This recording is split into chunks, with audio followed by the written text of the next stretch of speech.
Broadcasting live from Youngville, North Carolina and Ontario, Canada. This is Got Mead Live, a weekly show where Vicky Rowe and AJ Aramutz bring you the mead news, meadery info, and mead-making discussions from all over, talking with mead makers, mead owners, industry mavens, and influencers.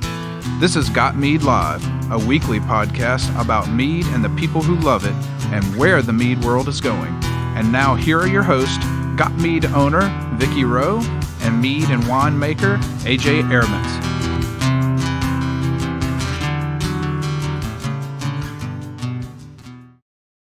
From the den of the puppies of the apocalypse in northern Michigan, the vacation bunny pen. Oh no, she's at home now.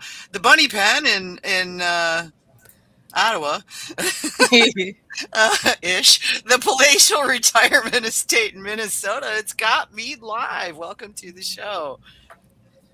I wanted to say thanks to all the folks who have renewed or signed up for a Got Mead patron membership this over the last 3 or 4 weeks. You're appreciated. That is how Got Mead gets enough to pay for the things that we have to give money for. So we do appreciate it. And if you're not a patron, I hope you'll consider it. It's $30 a year, about 50 cents a week. Get you access to the patron boards and the Got Mead forum, patron Facebook group. There's some really amazing mead recipes in there if you like. You can sign up free at the forum for Got Mead at gotmead.com/community. And if you choose to upgrade to become a patron, you can do so there.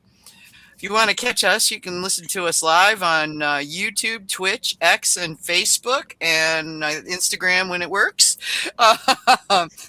On Twitch, we are twitch.tv/meadwench. YouTube is youtube.com/@gotmead. X is x.com/realgotmead. Facebook and Instagram are /gotmead. So facebook.com/gotmead and instagram.com/gotmead. And then we also have a live chat going on Discord.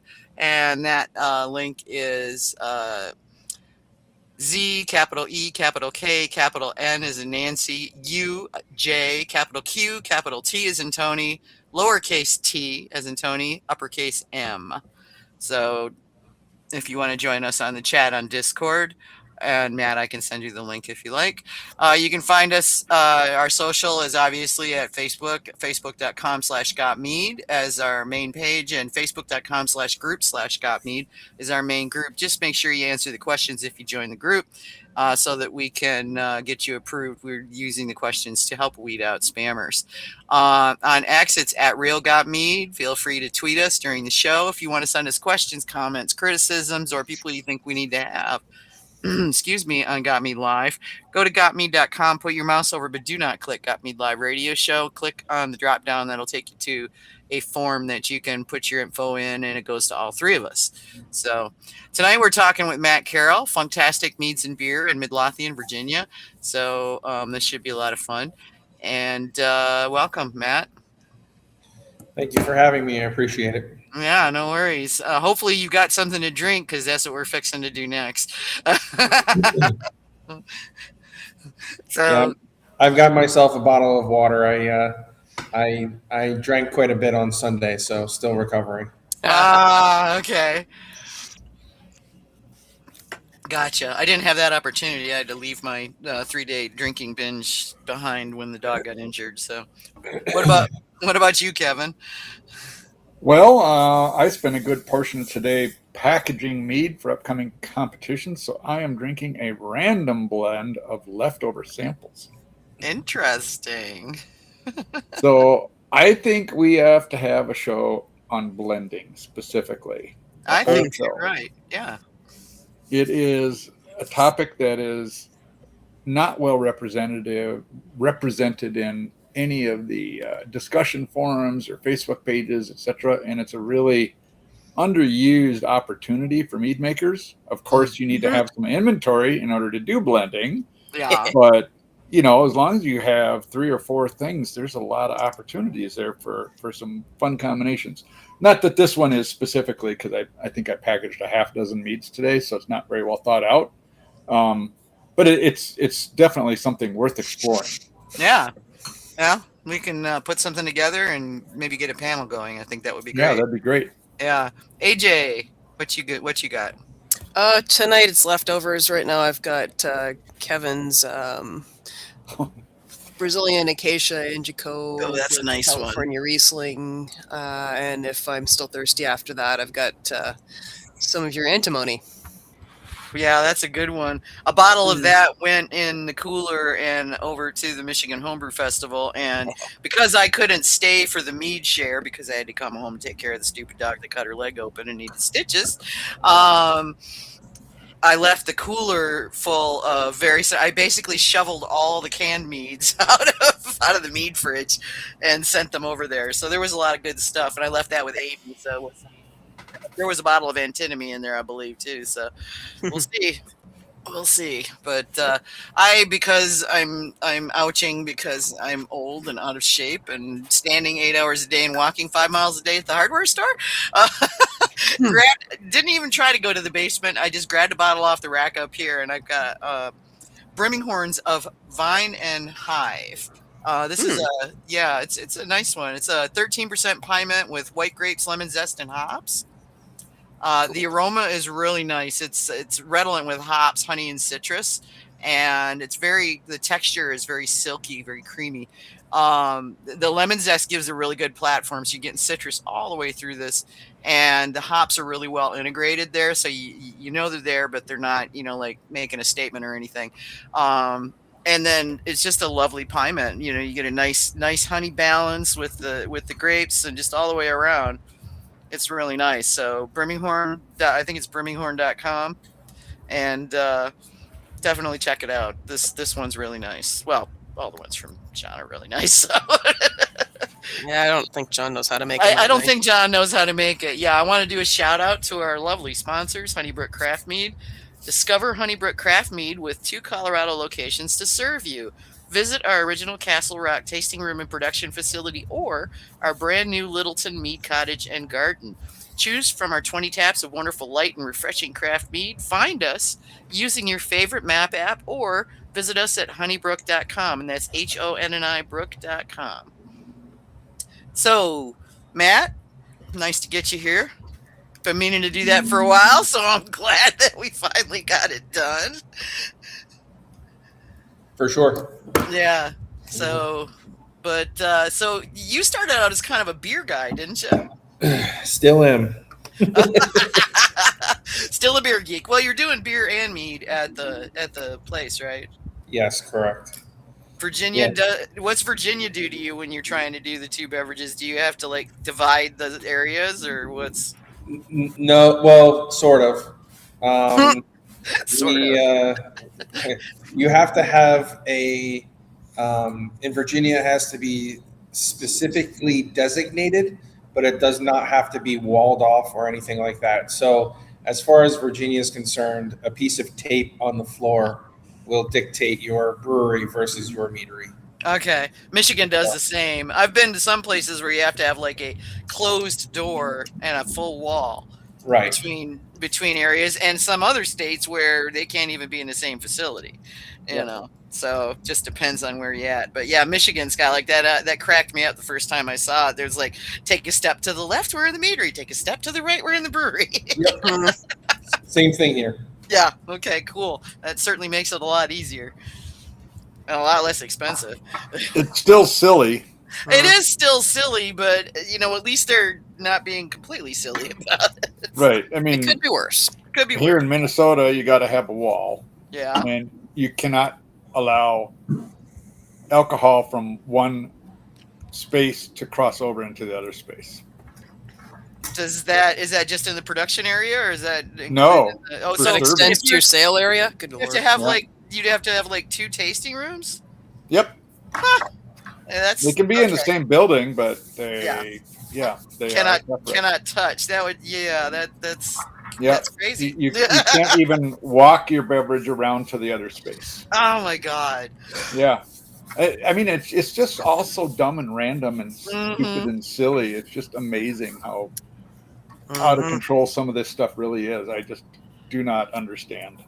I just imagine the people in the various alcohol boards or whatever they are that make these rules in the various states, they're all sitting around smoking a joint going, yeah, what other crazy shit can we lay on these people? Well, Watch them put up with that crap, Probably what happened is these are all old inherited rules that have been there for a long, long time. Mm-hmm. And nobody has the influence to get a change to go through the legislature, because that's what it takes. Yeah, as I understand, the reason yours are so stupid and the reason ours are so stupid are because for different segments is because of the way prohibitions were taken off. Mm-hmm. Yeah. And so the person who wrote the rules when, liquor was allowed was not the same person who wrote the rules when beer was allowed, who was not the same person who wrote the rules when wine was allowed. And nobody can be arsed to fix it now. Yeah. Right. Well, and you also get folks that are Matt sitting over there not saying a word, going, "What are these people talking about?" There's also the fact that there was people who were don't like alcohol, and a lot of these people were the ones making the rules. So let's make it hard so nobody can do it. Yeah, in a lot of ways. Teetotalers. Yeah, I remember commentary. When we were in North Carolina before they changed the laws there. You're like, rah, rah, rah, that damn alcohol, rah, rah, rah, it's bad for you, rah, rah. And it's like, seriously, you don't get to decide that. And I bet half of them had a cigarette hanging out their mouth. Oh, absolutely. And these are legislators, so that means that their mistress or side boy was hanging on their other arm, and they were probably snorting coke. So I was. These are legislators, some of the most corrupt individuals on the planet. So.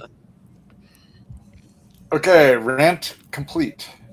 And carry on. Absolutely. All right, Matt, let's talk mead, man, and beer and other things.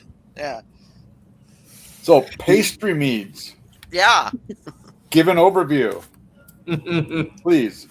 Yeah. So in our tap room, we were sort of forced to create our own sweetness scale,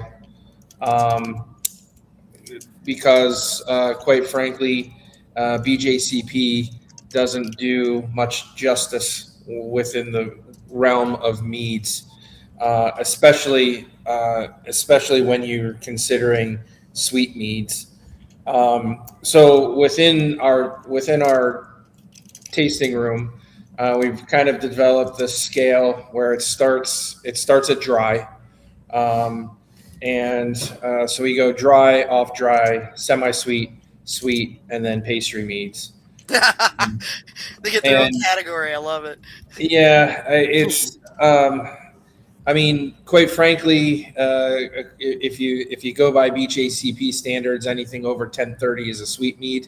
I don't know too many people that make sweet meads at a 1030 anymore. So I would say majority of our quote unquote pastry meads are somewhere in the 1080 to I'll include 1080 in this, but 1080 to 1.1 final gravity. So, I mean, it's a dessert mead, effectively.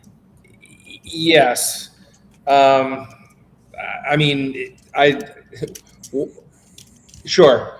I like the term pastry more because I think it kind of gives you the idea of eating something that's super, super sweet. So,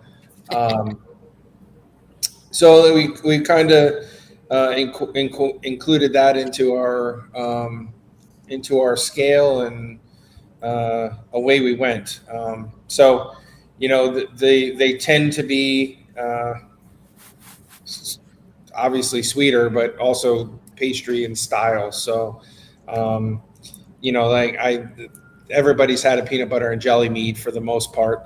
To me, I'd throw that right into your pastry mead category. So, So we because of the wild and crazy flavors, we tend to live mostly within that sweet mead to pastry style mead category. Not to say that we don't make dry meads well, because we do. We do it very well, in my opinion. It's just, for me, they're not as much fun. They don't have, when I'm thinking about labels and thinking about mead names, it's always more, for me in general, more pop culture references, those types of things, which for whatever reason lend themselves better to the sweeter side. So we tend to do that. I mean, we've got a dry and an off dry on our tap list. We've got 11 meads on tap, so pretty much have something for everyone, and try to do that as much as we can. Okay. Now, weren't you guys doing like cereal meads, like Fruity Pebbles kind of thing? Yeah, it's been done. One of the more popular ones was a mead called Trixie, which was a mead aged on Trix cereal. So that one went over pretty well. Long and the short of it is Trix is generally citrus based. It's like a lime flavor. But as a function of aging on cereal, you still capture some of that cereal essence, graininess. It's actually been quite a while since we've done anything with cereals, but certainly more recently we've used Oreos. Most recently, within the last month, we've used cocoa nibs. We're utilizing cocoa nibs in this case to replicate a Tootsie Pop. Okay. And then we're making our no crust again, which is our peanut butter and jelly mead. Okay. Interesting. What kind of jelly is your jelly? Yeah, what kind of jelly? Yep. So it's this is what I consider to be the most traditional, and so we did Concord grape and peanut butter. That said, in the past we've done strawberry and peanut butter, and we've also done raspberry and peanut butter. Okay. Okay, you've covered all the bases. Thank you very much. Yeah. We haven't done. So we've done banana peanut butter, but not as a peanut butter and jelly mead. I understand why, though, because honestly, peanuts the only way I like eating bananas. Before the show, you said, I think, and I'm sure I got the number wrong, you said you have something like 225 registered meads with the TTB. Yep. Is that accurate? Close enough. Okay. That's a lot. That is a lot, especially for, I'm assuming, a pretty small meadery, right? Yep. So, you guys were. I understand what you're saying, but you guys were kind of shitting on the government, and I get it. I get it 100%. Yeah. What I will tell you is, in my opinion, for the most part, TTB has made it as easy as possible to enter formulas and labels and that kind of stuff. I know everybody in the commercial weed world will tell you that it's a disaster. But once you figure out what they're looking for or what they find acceptable, what they don't, it becomes relatively easy. So majority of as far as a formulations perspective, it's pretty easy to input a formula in order to gain approval for the formula. So so every single one goes in. It's relatively easy to do. We're a nanometery, super small, so So we're you know, a lot of times batch sizes are 10 or 15 gallons. So we're not talking large volumes, but it's just so much easier to put it in. Once it's in, it's in. And if we go to make it again, there's no going back or anything like that. So Sure. Yeah, I think, you know, we've talked to a fair number of meaderies. Some of them complain about problems with the TTB, but I think most of them say that that part's not too hard. It's some of the other stuff that's a little Yeah. weird. Well, yeah, it's typically the most frustrating part is the label approvals.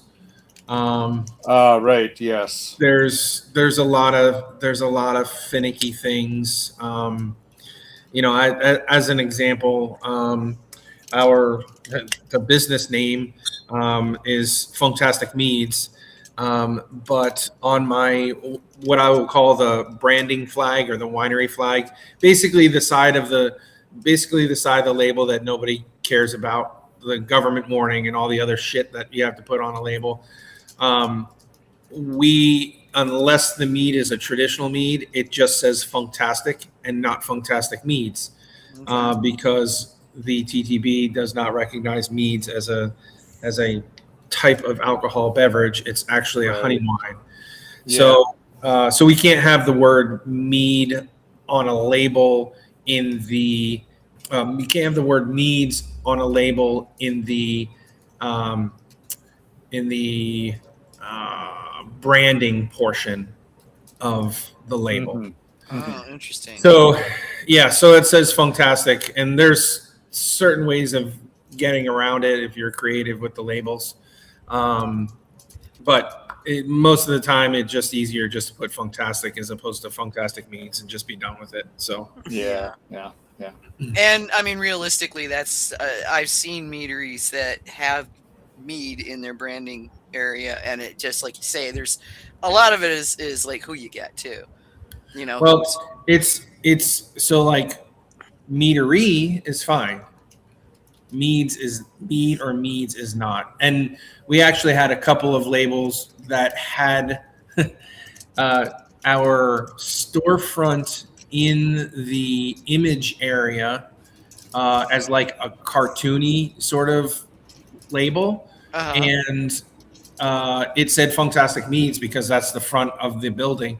And that got kicked back and said, no, you can't have the word Meads on there. I'm like, but that's literally what's on the front of our building. yeah. So, Like well, it's part of the signage, yeah. Well, and to be fair, the shitting we were doing on the government was more state governments than federal. Yeah. I hear you. Yeah, feds have actually kind of gotten, I wouldn't say they've gotten their act together, but they're certainly a lot less difficult to work with than they have been in the past. So, you know, I mean, and that's going to be the case until or if, you know, mead becomes its own thing. I would love to see that because then they would track it. And that's one of the biggest questions I get. A lot of folks are like, can you tell me, like, you know, what's the volume of mead being produced and sold in the United States? And I'm like, no, I can't tell you that because they won't let me find. They won't let me use it as a search term. Right? Yeah. Well, it's lumped in the U.S. anyway. It's lumped in. Yeah, but now if you go and you look at those same statistics in Canada, they break it out. It has its own category. So I thought that was interesting. Yeah, I know. So yeah, I would love to see that happen, but that's probably a ways down the road because government wheels turn slowly for things like this. So. Especially when they're not greased well. Yeah, well, and you know, we don't have the gajillions to grease the wheels to see that it gets done. Yeah, so. Here I'm just trying to, you know, stay in business, pay the bills, and keep the, keep the radio show up. Yeah, right. So if you're making a bunch of or frequently making 5 to 10 gallon batches, does that mean that you're in the shop making mead a couple times a week, or how does that work for you from a production schedule standpoint? Yeah. I mean, nothing as small as 5 gallons, but certainly have done some 10-gallon batches. I am literally here every single day. So part of it's by choice, part of it's by need. So I'm a big proponent of the owners being present in their establishments. So I, as much as I can, work behind the bar. So we're open Thursday through Sunday, and I would say at least 75% of the time you'll find me behind the bar. Okay. So that's a big thing for me. I would like to tell you that I learned that from On Bowie, who's the owner of the Answer Brew Pub. And in my opinion, if owner's there, it gives you the ability to really build a really cool community within the establishment, and that's kind of my goal, because that's for me the answer was that community as I was quote unquote growing up through craft beer. So Okay. yeah, so I'm here pretty much every day. Most of the time, if I'm not here, I'm at a festival somewhere. And we're actually in Virginia. We're about to hit our festival season. So starting this Saturday through the first weekend in November, we've got a festival every single weekend with the exception of 2. Wow. So yeah, so we've got a lot of things coming up here. Sounds Then like that means you've got to at least bring on temporary staff to run the tap room on the weekends, since you're open Thursday. Yeah, so I've got 4 bartenders. They've all got full-time jobs. So this is just something fun for them to do. So I've got 4 people that I lean on for to cover various shifts here and there. So so far so good. It's worked pretty well. Can't really complain too much. Good. nice. Yeah, festival season is nice that you get to go all the way into November. That doesn't work so much up here. It's a little bit different. But on the other hand, it's also not 100 degrees and 3,000% humidity. So there's that. Yeah. So I have to say, I'm as much as I miss the South, I'm happy not to be in the heat. This week has been some reprieve. It's been 80 degrees and low humidity. Wow. So That's been really unusual. nice. Yeah, this time of year, that's really unusual. Yep. Nice. So what's your, you were saying that you did some 10 gallons. What's your average batch size, generally speaking? I'd say average batch size is somewhere in the 50 to 60 gallon range, give or take. That's about right. And I would say, in my experience, unlike other meaderies, we're rotating through still meads and session meads like crazy. So Yeah. if you see something, if you like something, I'd suggest to grab it. Because as an example, I'm making a mead presently called Marshmallow Eyes, which is a meadow foam and maple blossom traditional that we haven't made since 2022. So you do have meads that come back then? Yeah. Yep. But it's been 4 years. Yeah, true. So, and that's kind of a cool rotation, mostly because for the people that have been, that have hung on since the beginning, it's a really awesome mead that's coming back. And for people who are new to the business, then it's a brand new mead. So, there are certain meads which we make more frequently. And in general, that's a function of their popularity. But then there are meads that are really, really popular that we don't make frequently. And most of the time it's because they're a pain in the ass to make.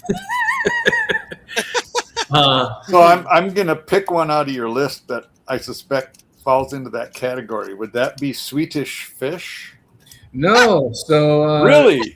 yeah, so Swedish Fish is a mainstay session mead. Pretty much always available. We distribute that mead. In fact, you can find that mead at Savannah Bee Company right now. So Oh, Cool. okay, cool.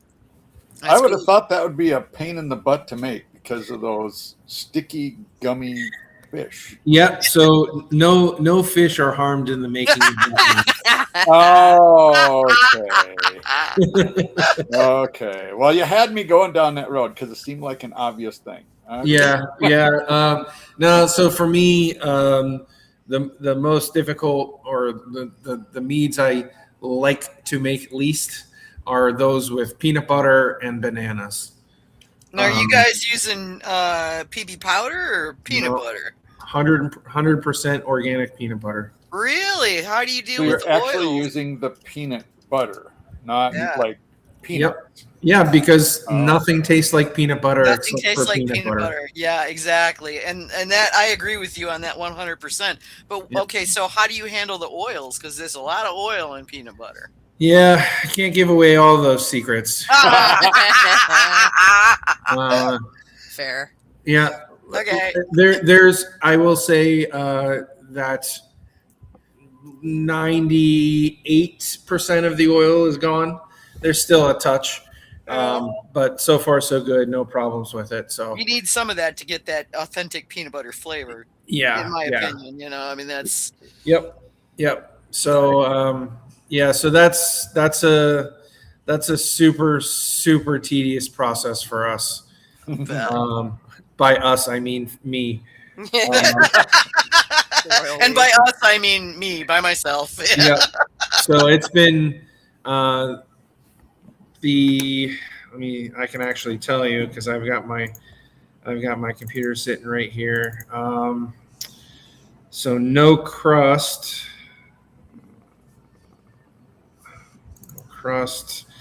OG no crust has not been made since 2023. Wow. So that one's due for a comeback then, sounds like. Yep, and hopefully it'll be released in October. Okay. So we're mead is pretty much done. Got a couple of finishing things to do, and then we've got to bottle it.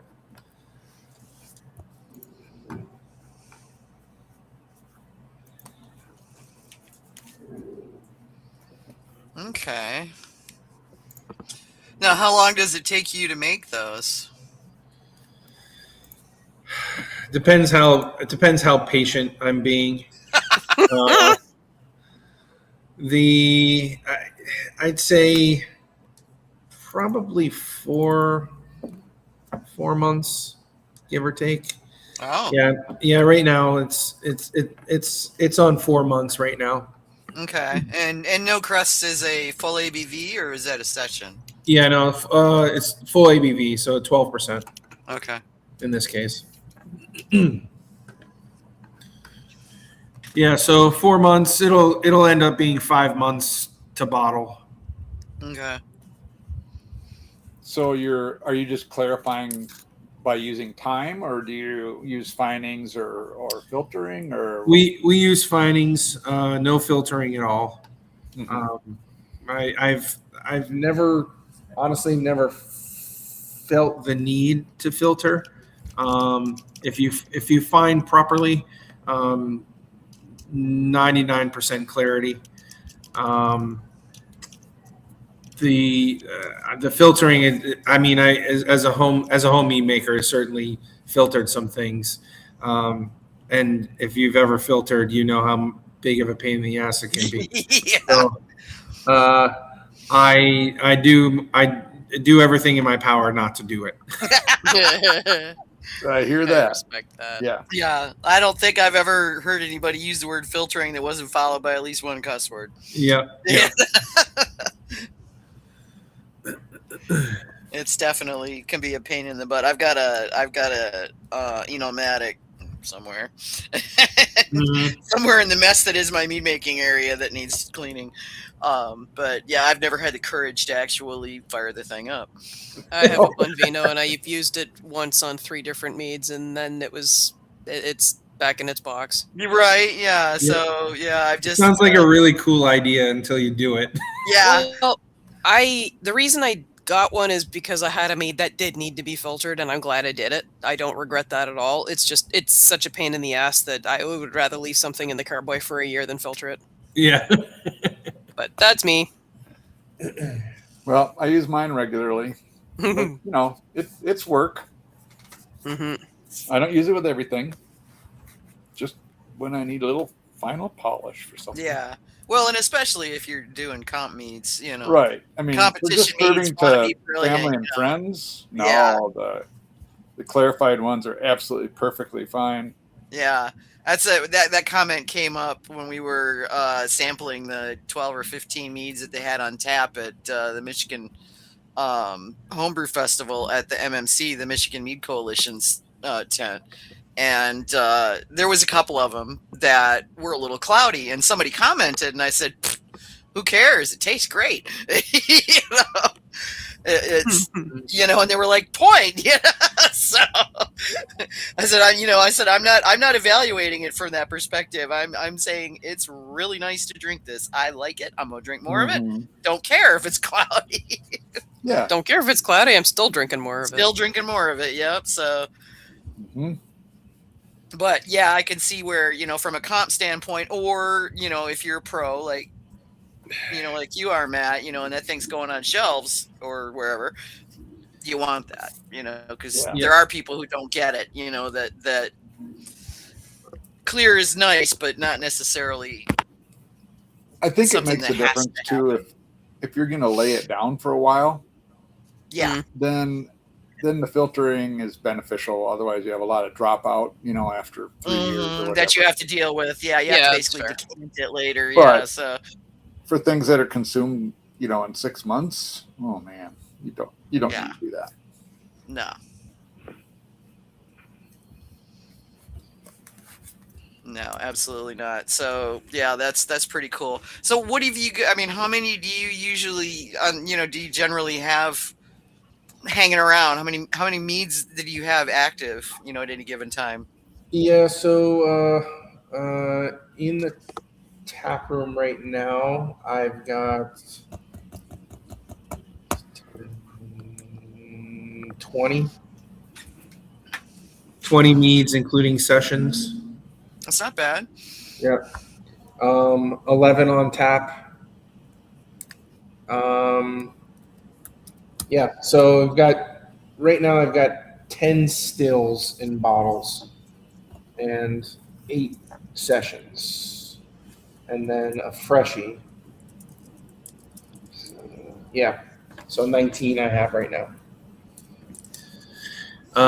And it's also a function of, how busy we are, what we're making, what's coming up. So because we have all the festivals coming up here shortly, I'll probably have 15 or 16 still meads available in the next month or two, just as a function of making more meads for festivals. So they'll be available in the tap room. Okay. How many seats do you have in your tap room? So we have 39 seats inside, and I've got 16, 20 seats outside. Okay, well that's pretty good sized. Yeah, that So is. it's, the tap room is tap room in production. The building is 1,500 square feet. 600 of it is tap room. 900 of it is production. Uh-huh. So it's not a huge space, but it's laid out well so that it still feels. You can sit at a table and still hold a conversation with your group of friends without bothering anyone else. Okay. Cool. Yep. And are you doing any barrel aging in a space that small? It probably would be a little difficult. Yeah, I've actually got 2 barrels right now. I have 153-gallon Laird's Apple Brandy Barrel, which I've got a traditional mead in. And it's actually a little bit more complicated than that. But we brewed a stout, put the stout in the barrel, pulled the stout, and then put a traditional mead in behind it. So Laird's Apple Brandy, followed by pastry stout, followed by traditional mead. I've got a 15-gallon barrel, which is, what the hell do I have in there? It is a peach brandy barrel, which held a cranberry mead, and now it has a kettle sour in it. Oh, interesting transition. Yep. Okay. So we try to do crazy things like that. The one of the more interesting meads, and I guess both meads that we've made recently is the Assassin Barrel of Monkeys, and it's not mead, it's you. So basically, what we did is we took a Assassin barrel. I'm sure you guys have heard of Assassin from Toppling Goliath. But we got our hands on a 53-gallon barrel, and then we aged traditional mead in that, and then pulled the mead. Half of it went as a traditional mead called "It's Not Mead, It's You," which had huge brown sugar notes. It's an awesome traditional. And then I took the other half and made Assassin Barrel of Monkeys, which is we took that mead and added touch of meadow foam honey, bananas, cinnamon, and vanilla. So it's like a bananas Foster's, basically. Sounds good. And we're gonna do something similar with that, likely with the Laird's Apple Brandy barrel that I have aging right now. Ooh. So that was Laird's Apple Brandy, then stout, now traditional, and we'll probably do another "It's Not Mead, It's You" type of thing. And then we make a mead called "It's Not a Camper, It's a Winnebago," which is banana, peanut butter, and marshmallow. So that's one I'm not looking forward to. Banana and peanut butter in the same mead. Each a pain in the butt, combined probably worse. Yep. Right, It yeah. does sound fun. Yeah. Yep. But I've got 12 to 16 months till that happens. So Okay. Yeah, bananas are always a pain. yeah. But they do taste good. Do you leave the skins on when you do bananas? I don't. It's actually, the process is time consuming, but basically take bananas, freeze them, thaw them partially, peel them, slice them, saute them, and then it goes in the mead. Ah, saute them. Yep. Interesting. So basically, for the bananas, removing all of the water from the banana, so left with just banana solids and sugar. Yeah. So Tracy on the chat says fluffer nutter nanner mead. Name it Elvis. Well, yeah, so like his banana and peanut butter sandwiches. So. yeah, so that's basically what the "It's Not a Camper, It's a Winnebago" is. It's a Spaceballs. The label is a Spaceballs reference. Ah, okay. But yeah.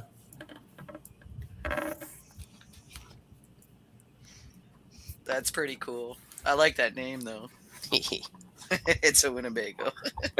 So that came from me while I was in the living room watching Spaceballs. Yeah. And my wife walked by in the scene where the Winnebago is being flown across the screen, and she said to me, she goes, "Is that a camper?" And I immediately snapped back. I said, "It's not a camper. It's a Winnebago." And as soon as I said it, I was like, "Okay, that's going to be a Mead name." Yeah. So do you come up with the names and then backwards reverse figure out what the mead needs to be? So it happens both ways. I've got a list at this point of probably 200 names. A lot of, especially working behind the bar, I hear people say things all the time. And if they say something that I think would be a good mead name, it goes in my list. So sometimes the names come first and then the mead, and then sometimes the mead and then the name. But the pairings work out pretty well. So Nice. And I try to incorporate my customers as much as possible into the mead names.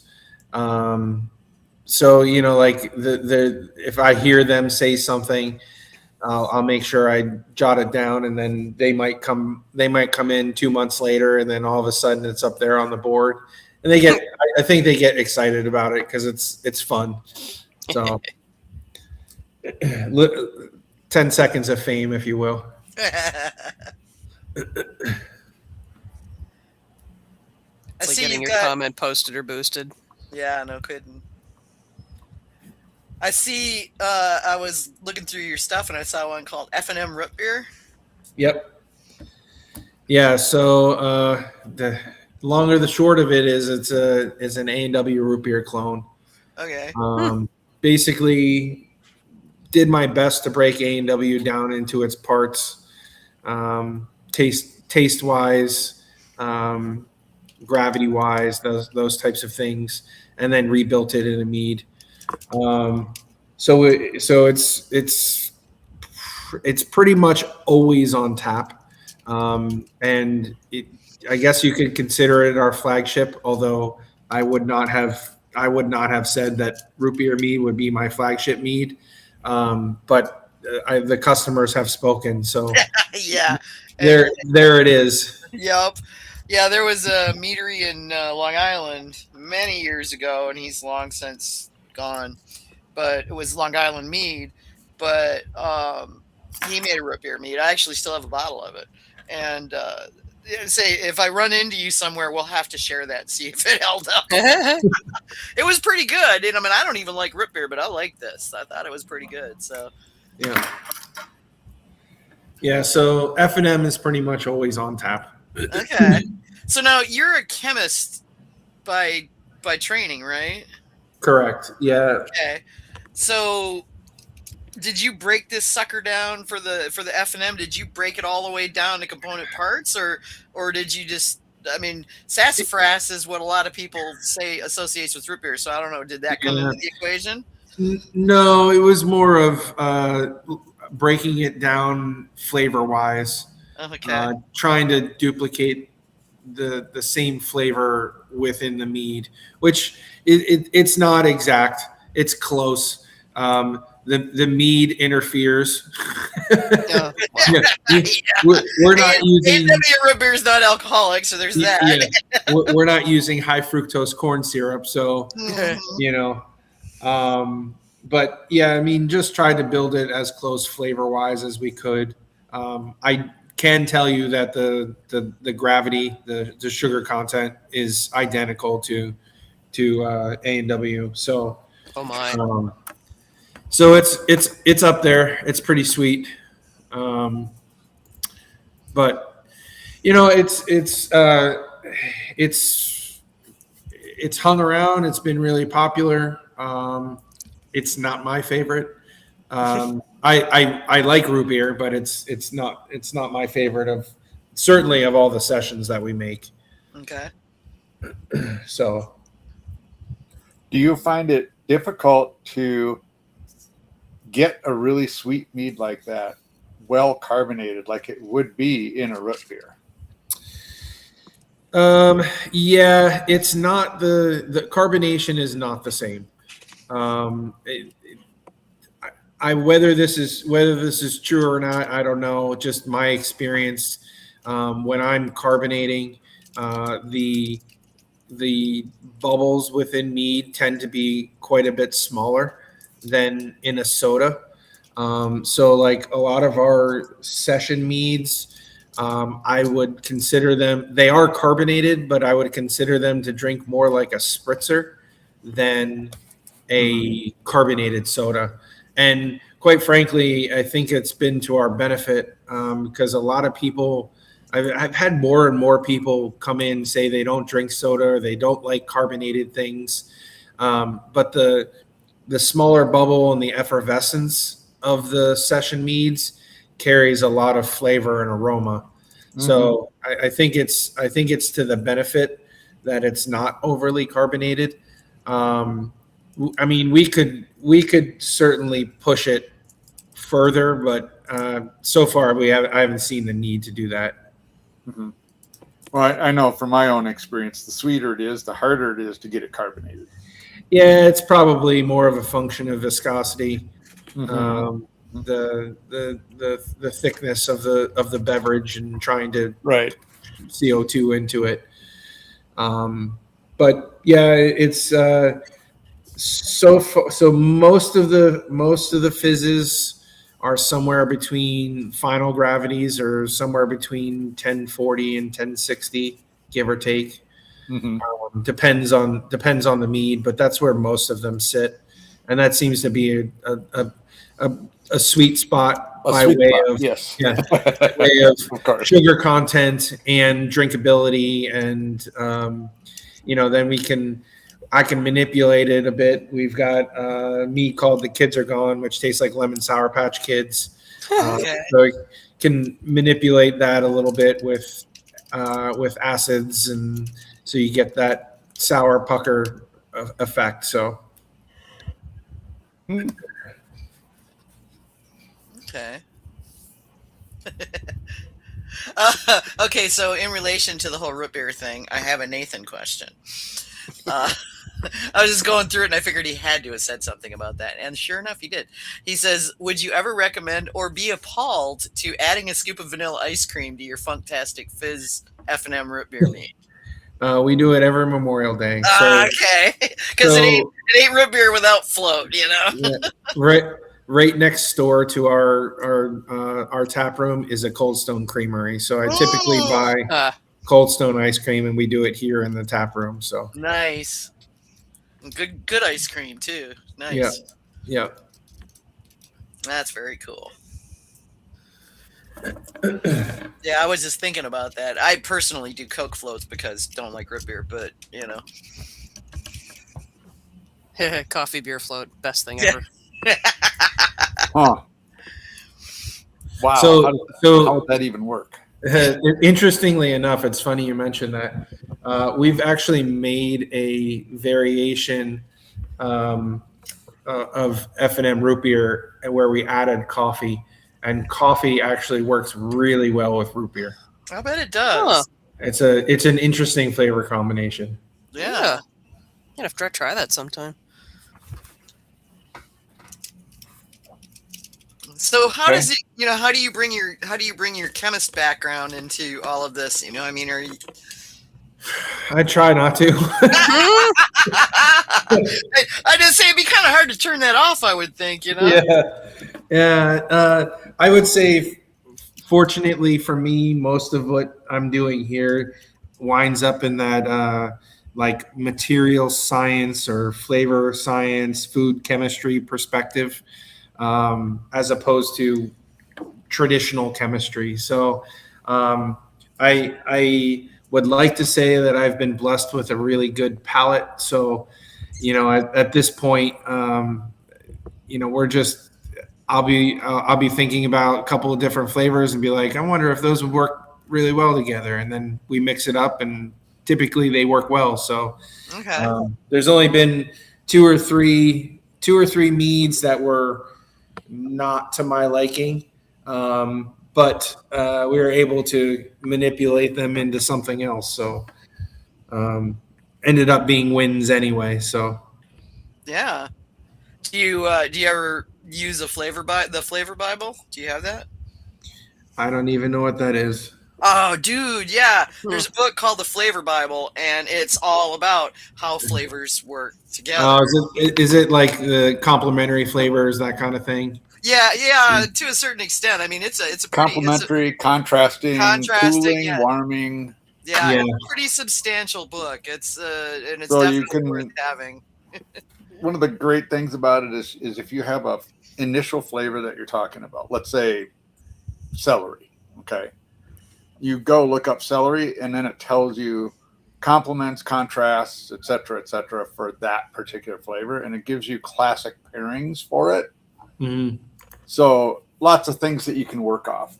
It really simplifies the process for people who aren't chefs, don't cook a lot, or don't have a lot of experience. Yeah, it's great. Or if you're just looking for ideas, right? And of course, or don't have that discerning a palate.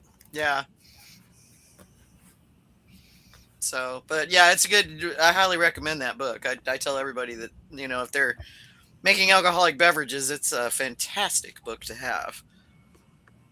All right. So much good stuff in there. But yeah, it's. I'm surprised you don't have that. That's interesting. Although you probably have a lot of that just by by virtue of. Yeah. On my tongue. yeah, exactly. So what's the weirdest combination or most startling combination that you've come up with that worked? Well, so I'll start with the part that didn't work. Okay. So I was like, I think I want to make a lemon peppermint mead. I was like, that sounds interesting. So I did, and Okay. it tasted like a Ricola. Oh! It was really bad. But we added a little bit of lime and a little bit of ginger beer, and we introduced our Mead Scout Mule. So and that all together worked really, really well as a flavor, as mimicking a Moscow Mule. Okay. So yeah, so that was initially a bomb, but turned out to be pretty decent. You managed to pull it out of the fire, is what it sounds like. Happy little accident. Yep, happy little accident. Well, that is very interesting. So what was the weirdest one that did work? Oof. Come on, you guys have done some pretty weird shit, man. Probably King Kong Ain't Got Shit on Me, which was bananas and double stuffed Oreos. Oh man. And every time I made the mead, I would say to myself, why hasn't Oreo made a banana Oreo yet? Over and over and over again. Well, yeah, they're releasing it this month. So are they really? Seriously? Yeah. Oh my gosh, that's so wild. Huh. Yeah. So it's an obvious combination. So yes, it is. Cool. Yeah. And it's amazing it took them like 50 years to figure that out. Well, they've been experimenting, or I guess it's Mondelez now, not Nabisco, but they've been experimenting quite a bit with different flavors.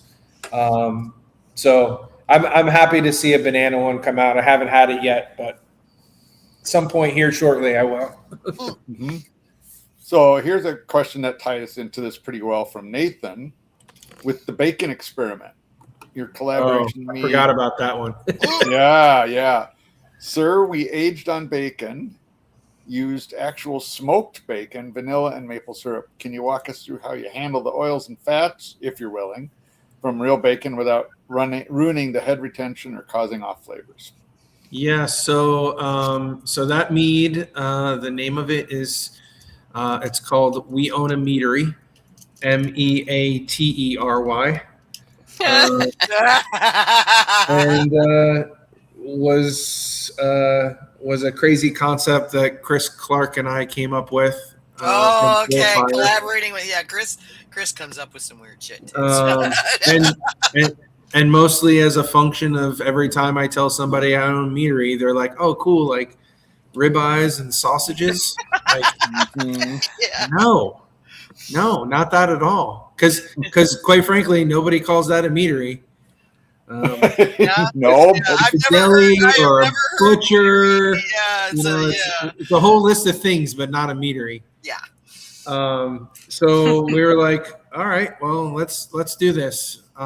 So I have a friend that has a catering business, so he smoked some bacon. We cooked it down and hung it to remove as much of the oil from the bacon while it was cooking. And then, quite frankly, we just threw it in a mesh bag, threw it right in the mead. There are multiple different size mesh bags.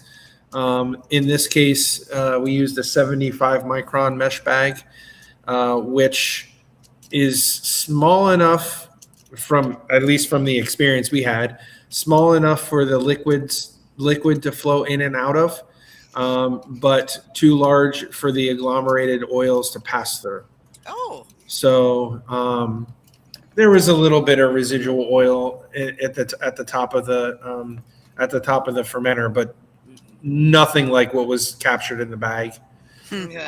So Interesting. that's what we did, and obviously added maple syrup and vanilla beans to it. But yeah, and it definitely imparted bacon flavor. Huh. So, Cool. Wild. we made a variation of that called "We Own a Meadery Super Incognito," where we added habanero peppers to it as well. Oh God. Which that was awesome. In my opinion, much better. It helped balance the meat a little. Okay. And with the spice, you got even more of the bacon flavor and aromatics. So cool. Not the spiciest mead we've made, but so were those fresh or were they like chipotle smoked or how? no, fresh habanero peppers. Oh, that's right. Habanero, not jalapeno. Yeah. Yeah. Jalapenos unsmoked, in my opinion, lend more of a vegetal. You know, you get a green thing going on there. And I proved it. Yeah. Yeah, we haven't done anything with jalapenos. We've done habanero and Ghost pepper, from what I heard. Reaper peppers. Reapers, okay. Yeah. The big ones, yeah. Yep. So Not afraid of anything. that one will be coming out again in November. It's called the Cran Reaper. Okay.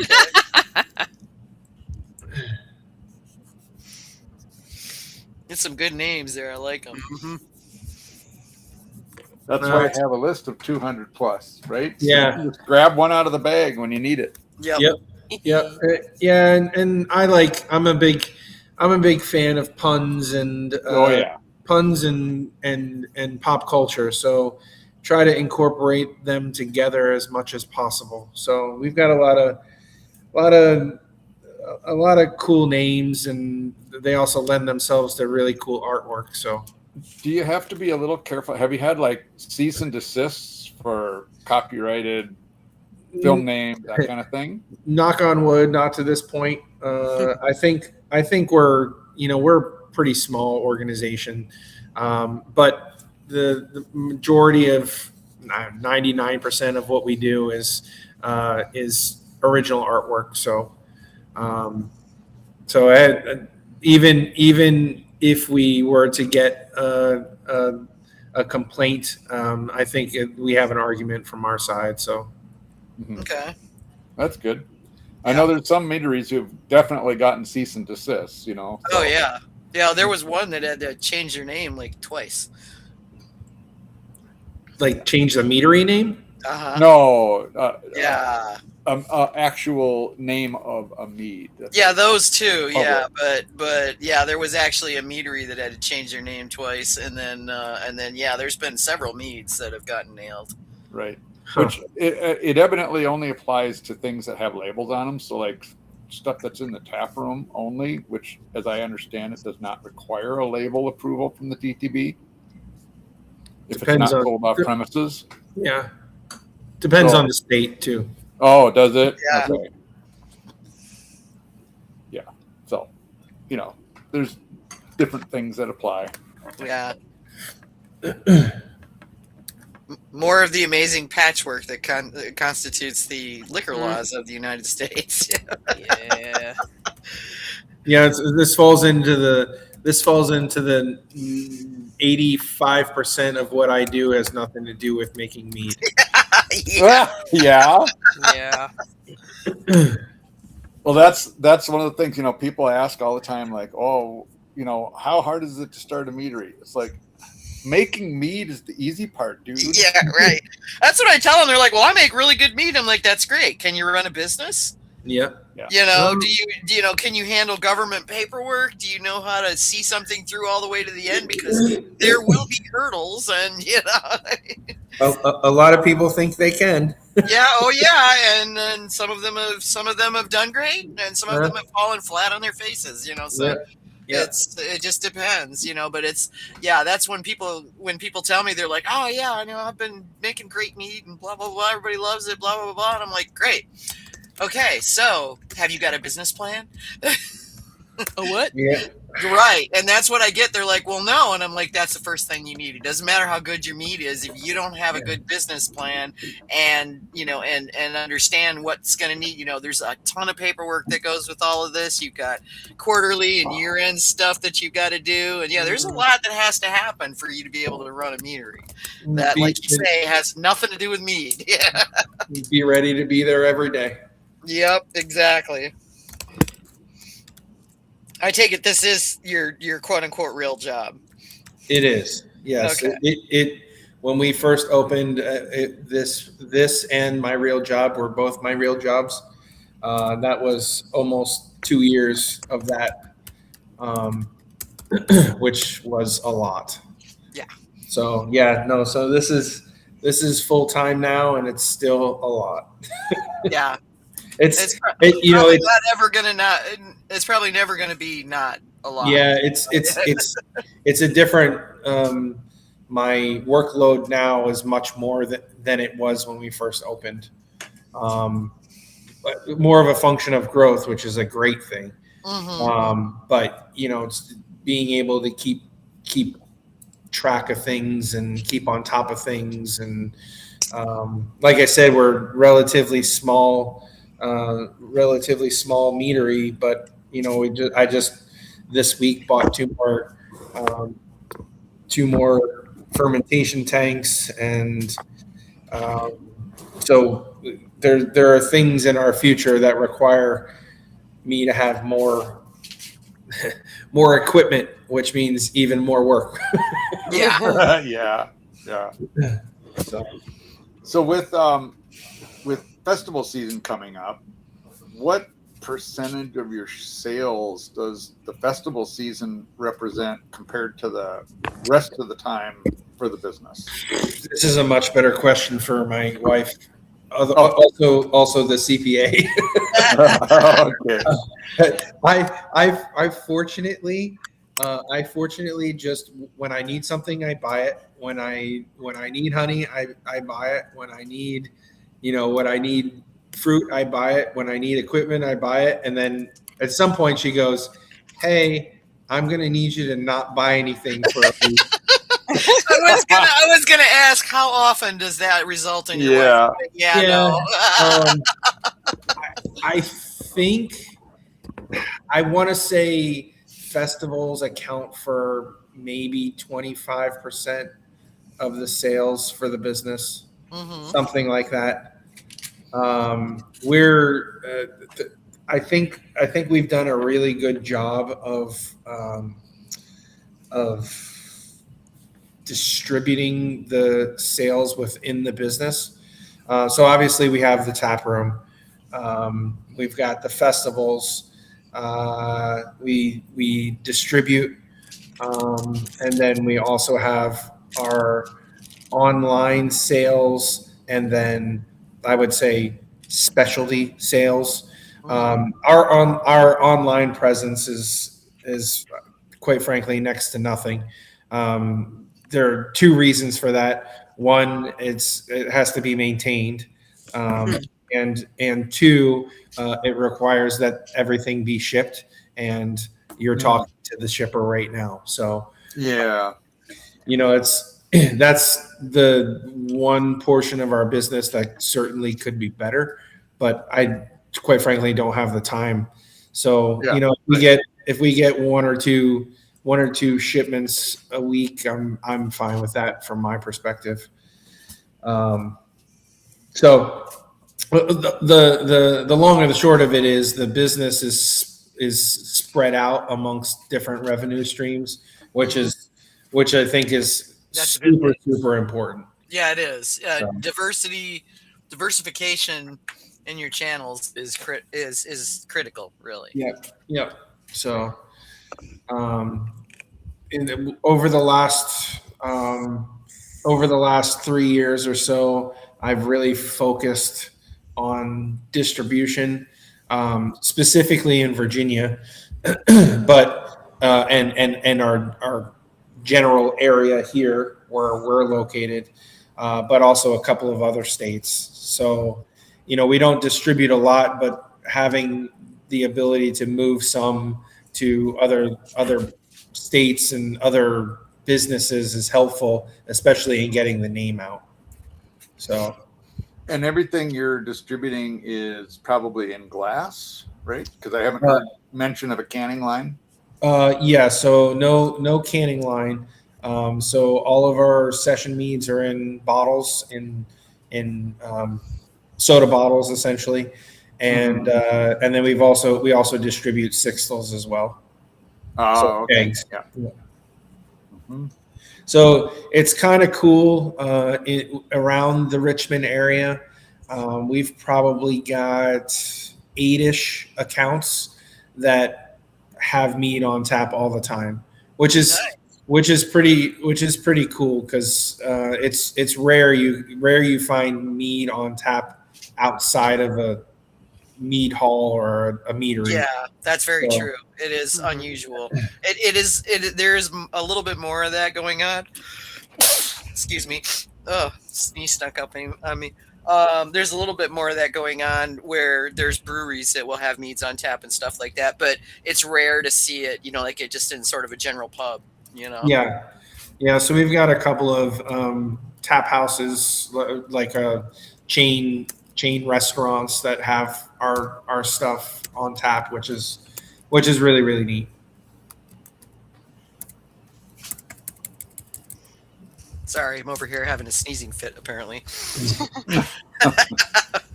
They do. They come in. It's like weird. They they'll come on and there'll be like 15 of them and then it won't sneeze for days. So I store them all up apparently. But, so you're over your weekly allotment and you can carry on with your life now. Pretty much, yeah. So you going direct to the excuse me. I just say it's like they come in bunches. It's weird. Are you distributing direct to the venues, so the breweries or restaurants or wherever, or are you going through, they use 2-tier or 3-tier in Virginia? Yeah, unfortunately, Virginia is a 3-tier state. That said, the state actually set up a state distribution company, which is kind of cool. So it's called Virginia Wine Distribution Company. And as a function of this, the state, the best way to describe it is the state processes the paperwork and I do all their work for them. But with that said, their cut of the distribution, of the distribution revenue is much smaller than your typical distributor. So it's to the benefit of the user. So basically, I develop the relationships with the accounts. I make the product, I deliver the product, I sell the product. So it's just the state is just essentially processing the paperwork. Well, at least they're making it more wine focused. Sorry, I'm trying to withhold these sneezes are like piling up. Yeah, the wine side has been it's been around for quite some time, and they just last year incorporated it to the beer side as well. Although we don't utilize the beer side for our distribution of our beer. Now, are you making as many beers as you are meads? Negative. Really? No. So for us, beer is I would consider it to be a nice to have. I kind of chalk it up to our marketing and advertising expense. It's something that everybody knows and everybody is familiar with. So we utilize it here to hopefully get people to come in the tap room if they're interested in beer, and most people are. And then once they're in here, then we can really focus on meads and having them try those things while they're in the tap room. So we usually release one new beer every month, give or take, and we've got 4 on tap. So 4 on tap, including seltzers. So so it's the right amount for us. And it does what I needed it to do. I'm not interested in. I'm very interested in beer. I love beer. That's where this all started, but that's not the focus of the business. Okay, no, that's fair. Makes sense. Yeah, I mean, let's face it, a meadery has more uniqueness. Than there's a lot of breweries. Just saying. For sure. Yeah. So, and they're kind of thin on the ground where I live, but I also live where everything is thin on the ground. So, it's like it's to be expected. But when you get towards a city or something, and you guys are not all that far from Richmond, there's you can't swing a cat without hitting a brewery anymore. Yeah, and I would say that fortunately for us, we make really, really good beer. And so, we're, in my opinion, top tier here in the Richmond area, which is a pretty aggressive market for beer. I was gonna say that's a bold statement, my friend. So yeah, well, I hate to use this as a way of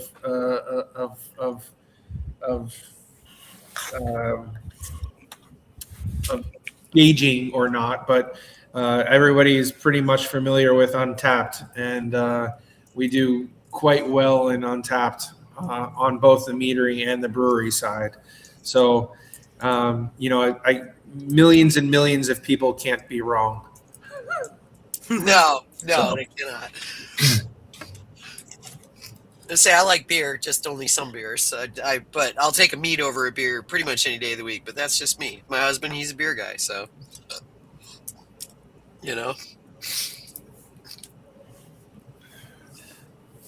But that's pretty cool though that you're keeping them both going. Are you also distributing the beer to various places or? Yes. Okay. Yep. So the distribution of beer is much smaller. Like I said, we're brewing a new beer every month or so, and then I usually have about 8 kegs and 10 cases, give or take, that are distributed every month. So I've got a core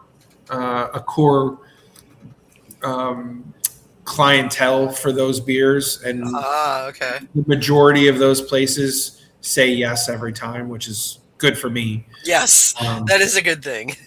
So it's certainly less difficult to sell. Yeah.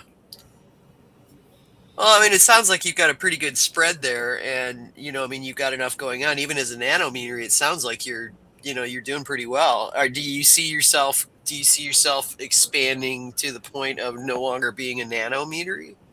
No, no. It's these next two tanks that I bought they're not huge. They're 600-liter tanks. But I'm basically at my maximum as a one-man show, more or less. Yeah. So it's about quality of life and maintaining the business. So could we get bigger? Most definitely. Do I want to get bigger? Probably not. Totally fair. Yeah, no, that makes sense. I mean, there's only so much one man can do. So Right. But have you thought about bringing in an assistant brewmaster or mead maker or whatever you want to call it?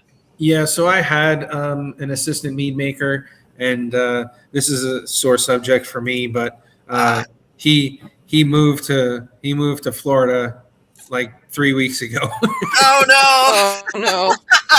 Oh dear! Yeah, he's a good friend. Because he moved, not because anything bad happened. Right? No, yeah, no, it was just like, how dare you leave me? Yeah, Yeah, that's okay. That's okay. It's been 5 years, man, and now you're leaving.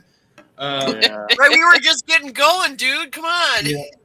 Yeah. So I have another lady that's joined me, helping me with all the production tasks, and so far so good. So I do have somebody that's here helping me, because much of our business is still very manual, very hands-on, dumping honey buckets by picking them up, no pumps. So it's very much it can be grueling. So it need at least two people. Yeah. No, that makes sense. I mean, it's not the sort of thing you can do all by yourself at that level. So yeah, having an extra person makes a huge difference.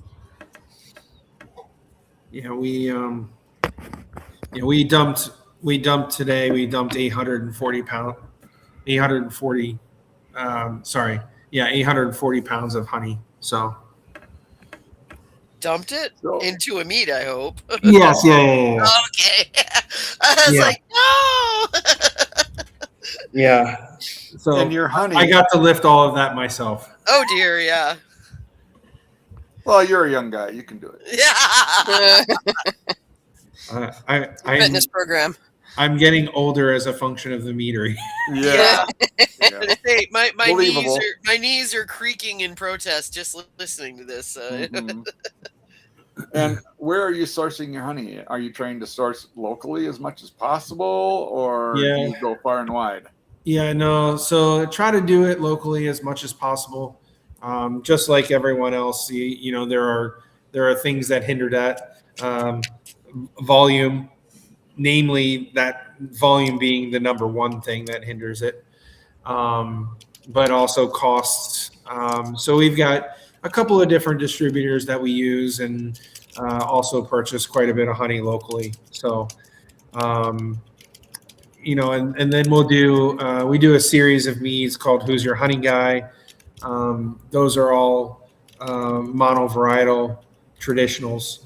Okay. So as a function of that, obviously we don't have all these monovarietals here in Virginia. So right, you probably have several of them though. Yeah,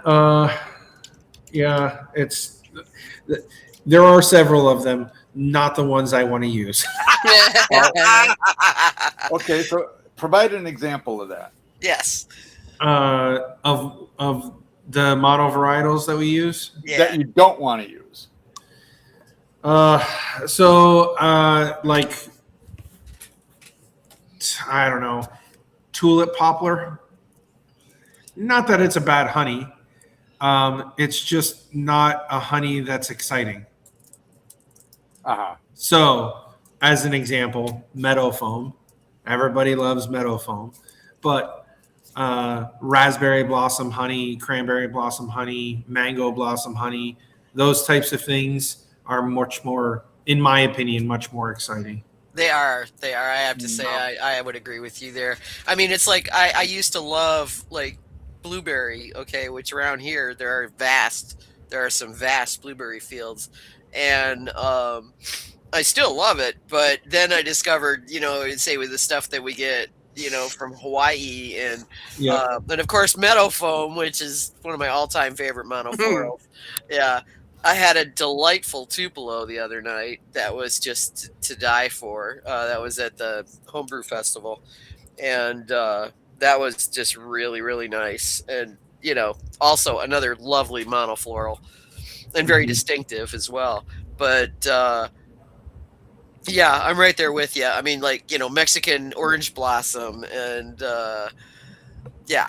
Clover honey. Clover, yeah. Well, and specifically Nebraska clover honey, which has that cinnamon undernote, and but only on certain years. I've got 2 1-gallon pails of that, and I'm just like, I've got to do something with it. But yeah, some of the Hawaiian stuff is just flipping amazing. It just blows me away. Yep.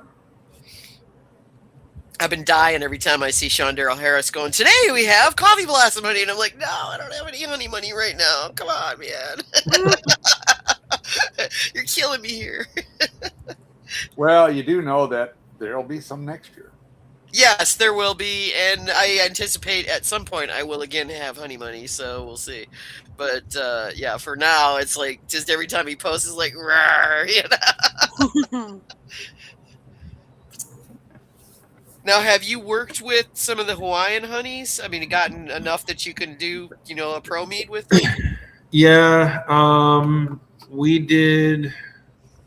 So I've used Lahua Blossom. For the life of me, I can't remember what mead we used that in. But it was awesome. I remember it being awesome. The thing I remember most about it is when we mixed it into the mead, the mead itself looked like honey mustard. It was really? It was like bright yellow. It was really cool looking. That is cool. Yeah, I can't remember what mead we did that in.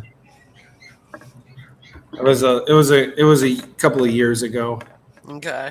I've got some of the mango, and I've been thinking I want to do like a mango chipotle or something like that. I haven't fully decided yet, but yeah, we just finished Who's Your Honey Guy with Mango Blossom. Flavor wise was not what I would have expected. Not as mango-y as you wanted it to be? No. Yeah, I had to agree with you. It's there, but you're right. It's not as mango-y as. For me, it was oddly like roasty, maybe. I don't know what the right flavor profile term would be. Oh, coffee, like I don't know. It had some weird notes to it. Yeah. Well, also we don't know like how the monofloral is. Yeah, I mean, I think there's supposed to be some testing and some calculation for what constitutes a monofloral, but yeah, if you get it tested to see that I think it's more than like 80% or something like that. Yeah, I think that may depend on the honey because I was told at one point that more than 50% counted. Okay, that might be, but the testing, as I understand it, is hideously expensive. I'm sure it is. Yeah, so most people don't go that far with it, because it's really hard. I remember Frank at Golden Coast was going to do a lavender honey, and they had this really, really big lavender farm that they were going to put that the hives were at. And given that bees can fly 2 to 4 miles, yeah, you're gonna have a tough time being completely monofloral. because the bees are going to do what the bees are going to do. So Right. So that's I'm hoping to get. I know that one of our local people had, and I thought this was interesting, autumn olive honey, and he's a commercial beekeeper. He's in one of the beekeeping clubs that I go to or went to until they changed their meeting day to Tuesday nights. I was like, well, it was nice knowing y'all. Can't go now, but it used to be Thursday. I was like, that worked. This does not work, But he was saying that I wish he'd brought in a sample because I would love to have tried it. I mean, I've got a crap load of autumn olive is invasive here. So think it's like, okay, so Matt, it's like kudzu, but it has berries and it grows in bushes instead of vines, but yeah, you can practically watch it grow. It is almost impossible to kill and keep dead. And it was something the DNR around here was like, this will be really good for erosion control. And now they're like, cut it down. Mm-hmm. So, but I'd love to find out what that is, because it would be interesting to see, what that particular monoflora would taste like. But I get to taste thyme honey. It's not at all what you'd think. No, it isn't, but it's good. Mm-hmm. I got some the folks that came from Greece at one of the European mead makers conferences. Oh, cool. Yeah, and they had brought some. They had a mead made with thyme honey, and it was amazing. So it was really, really good. But yeah, it was not one that I expected to see. But apparently that's a big deal there. They grow a lot of thyme in Greece. I did not know this.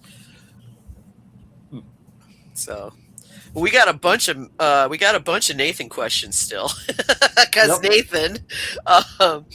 Okay, so kind of harking back to an earlier path we took, how does your background as a professional chemist influence your process when you're managing yeast health and nutrient additions on the high gravity meads?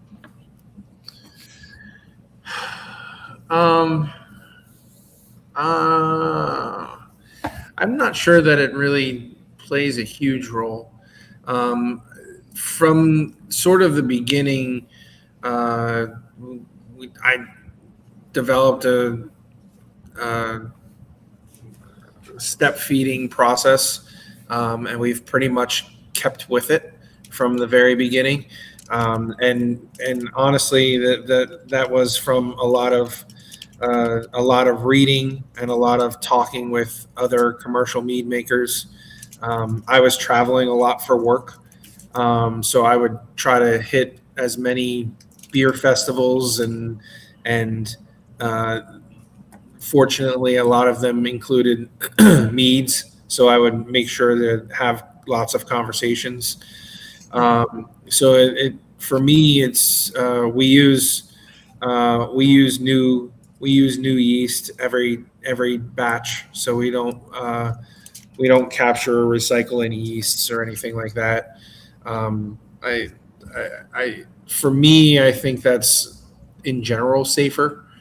And then from a nutrient addition, there's a lot of good information out there with regard to how to treat the yeast properly and which nutrients to add and which ones not to. And I would say we're not doing anything that's a whole lot different than everyone else. At least I don't think we are. So, like I said, I while I have the chemistry background, I try not to use it as much as possible. I much prefer to leave my old profession in behind, if you will. So, fair. Here at our meadery, I'm less focused on process improvements and things like that. I think, we've got a pretty decent process to the point where, if I'm making a off dry traditional, I can usually ferment from 0 to full strength in 4 days, maybe 5. And quite frankly, it's drinkable within 7 to 10. Yeah. Because you're doing it right. Yeah. So, do we utilize the finished mead in 10 days? No, it's usually more like 30 days, if not more. Depends on how far behind we are. Yeah. And right now, I usually have 650 gallons of mead on hand, and right now I have 100 gallons of mead on hand. So we're pretty far behind. Okay. For all good reasons. So this is the reason for me buying new tanks, and we need to up our production in the next 4 months quite considerably to prepare us to supply the Virginia Renaissance Fair with mead. So Oh gosh, yeah, I forgot that that Varfa's coming up. yeah. So yeah. So I'm what I just said, I'm sure, is not helpful at all to Nathan. But No, he just asked really good questions. So he's probably more educated in that realm than I am. hey, I'll tell you the same thing I tell everybody: be glad he didn't do it in Latin, because he can't. Yeah. Which is a little terrifying when you think about it. But so he goes on to say here that, okay, so I understand you went from homebrewing beer to trying mead for the first time because a friend asked you to pick up a bottle. What element of that first taste made you realize you could improve the complexity of mead? So the first mead I had was a traditional. It was barrel aged. It was good, but for me, I thought it needed more. Okay. As home brewers, where we're making beers and literally used every kid's cereal you could possibly think of, it just fell flat because there wasn't enough going on, and that's something that we focus on now more than ever. Is I guess I'll ask you guys, how many times have you been to a brewery and you read the description of a beer and they're like, oh, you'll get mango and cantaloupe and papaya and blah blah blah, and then you drink it and you're like, I get none of that. Yeah. None of it Once or twice. On my honeymoon tour, we went to a bunch of wineries in the Niagara area, and the ones that I bought were the ones where my experiences matched what they said. Yeah, and so like pepper and grapefruit. Okay, I'm buying that. Yep, and I think that's really important, and I think this is a very good thing. But we'll frequently have people sitting at the bar, and they'll read our description, and this but first coffee is coffee, cinnamon, and vanilla, and then I'll describe it as it tastes like a cinnamon roll with a coffee drizzle. And when you drink it and you have that experience, then you're like, holy cow, like it's actually I can taste every single flavor that's up there on the board. Yeah. And it's all in different layers, and I think that makes the drinking experience that much more fun. Mm-hmm. And Yeah. we get a lot of people that come into the tap room, and there are a lot of dry wine drinkers that come into the tap room. Oh. We have one dry wine on, or dry mead on tap, and I will immediately, they're easy to pick out, and I will immediately say to that person, let's think of our menu as an ice cream menu and not as a wine menu. And that changes the drinking experience. It was a complete 180. And majority of dry wine drinkers love ice cream. So, you know, Yeah. if you look at a mead with banana, cinnamon, and vanilla aged in a bourbon barrel as a banana ice cream with cinnamon and vanilla, Yeah. as opposed to a sweet muscadine grape mead, you know, that's what, to a dry wine drinker, that's what a sweet wine is. It's just a single grape and it's super sweet.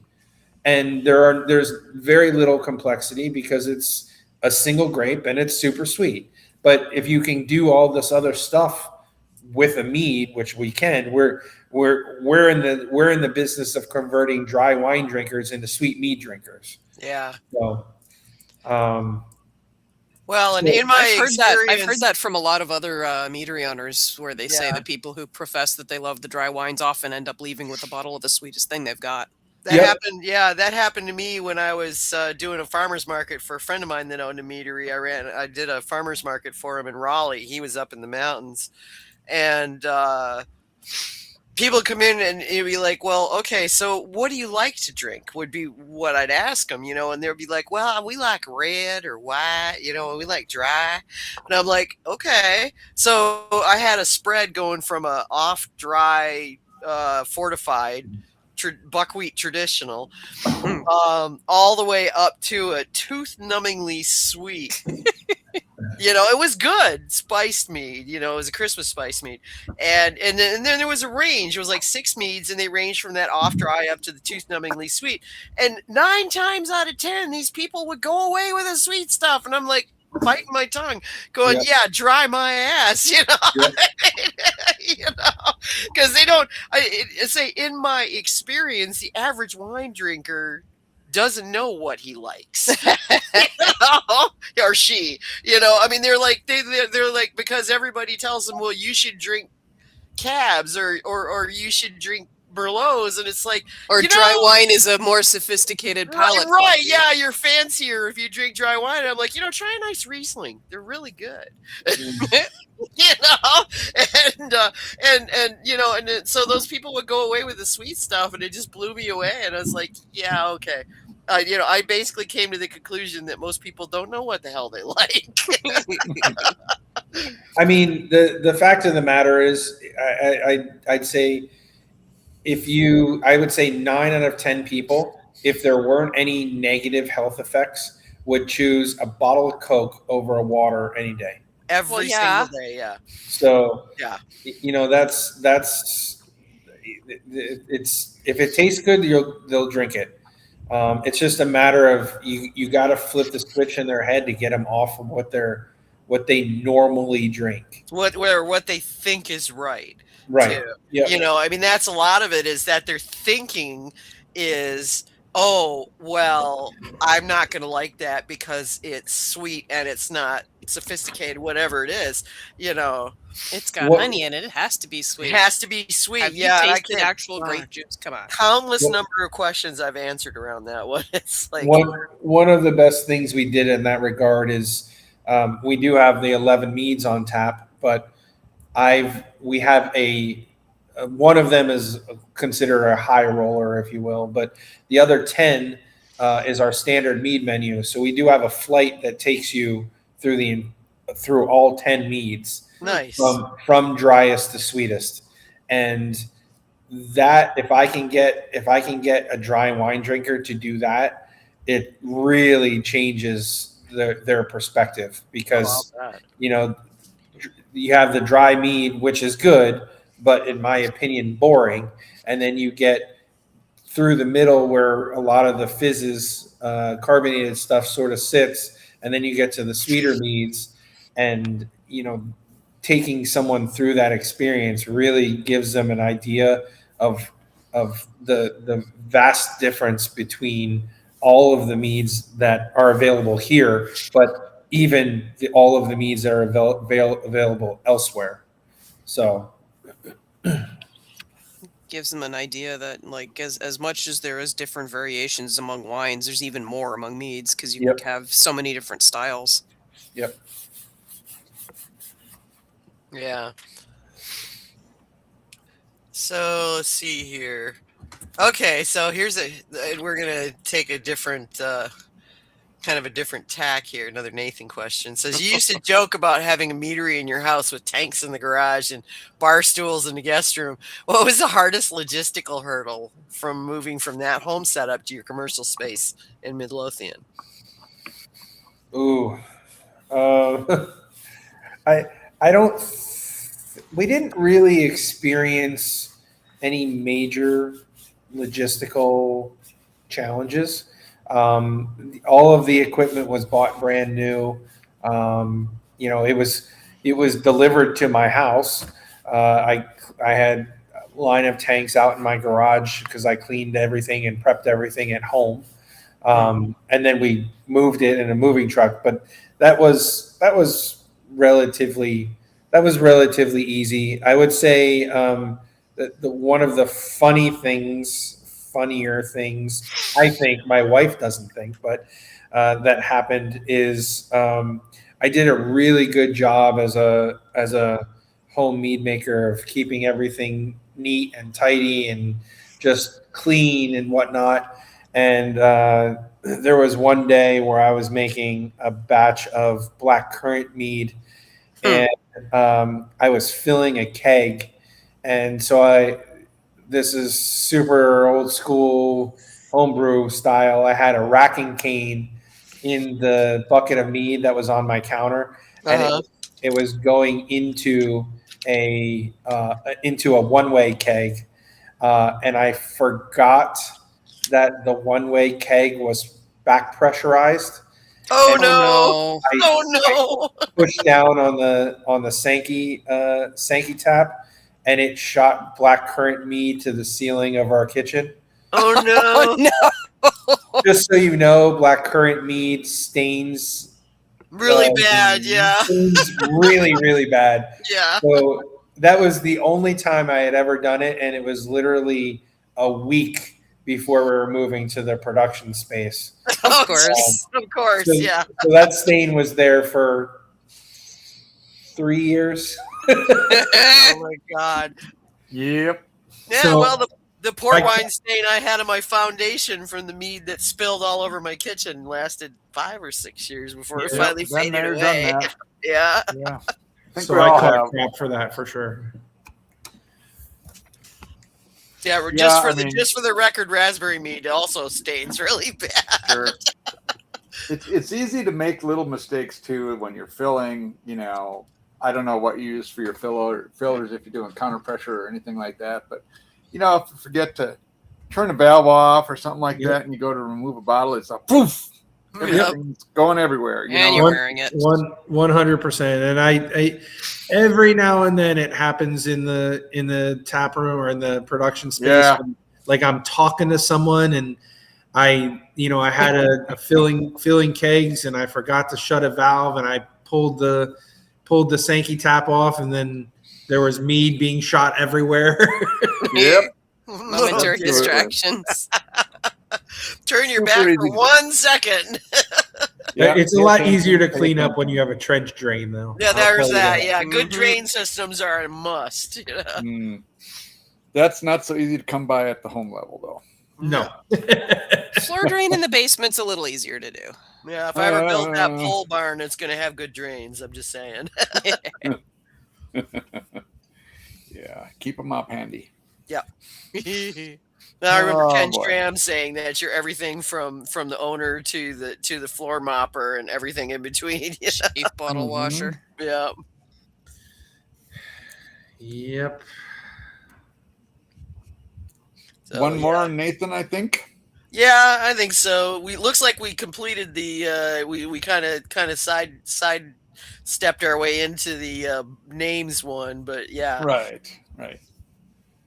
So he's saying Funktastic is wildly famous or near infamous Mhm. for putting everything from Swedish fish and golden Oreos to Carolina Reapers into mead. How do you encourage or discourage fermentation behavior and flavor stability, of processed candies or extreme peppers?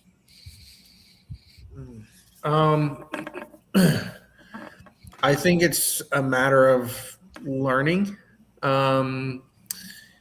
So I will tell you, Oreos taste phenomenal in a mead. Yep, I've done it. I agree. It's amazing. Now, Way better than I expected. yeah. That said, they don't hang around forever.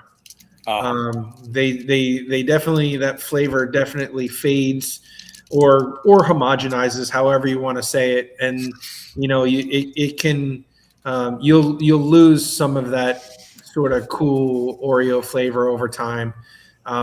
In my experience, if you're talking about the peppers as an example, peppers, for me at least, from what we've experienced here, the mead tends to get hotter over time.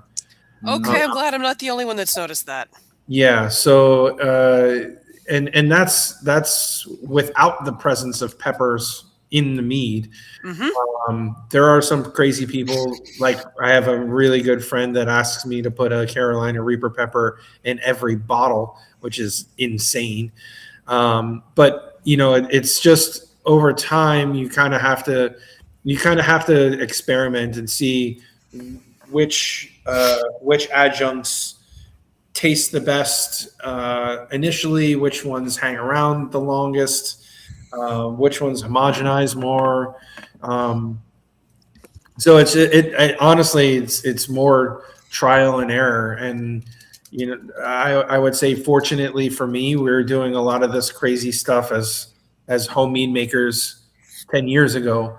So there's some knowledge benefit there from a long time of doing this. But with some of the other things, you just kind of have to just give it a whirl. I would say Funktastic got its start mostly because people said we couldn't do something, and I was like, all right, this is what we're gonna do. Challenge accepted. We will do that then. So it's I especially on the homebrew side, I spend very little time online.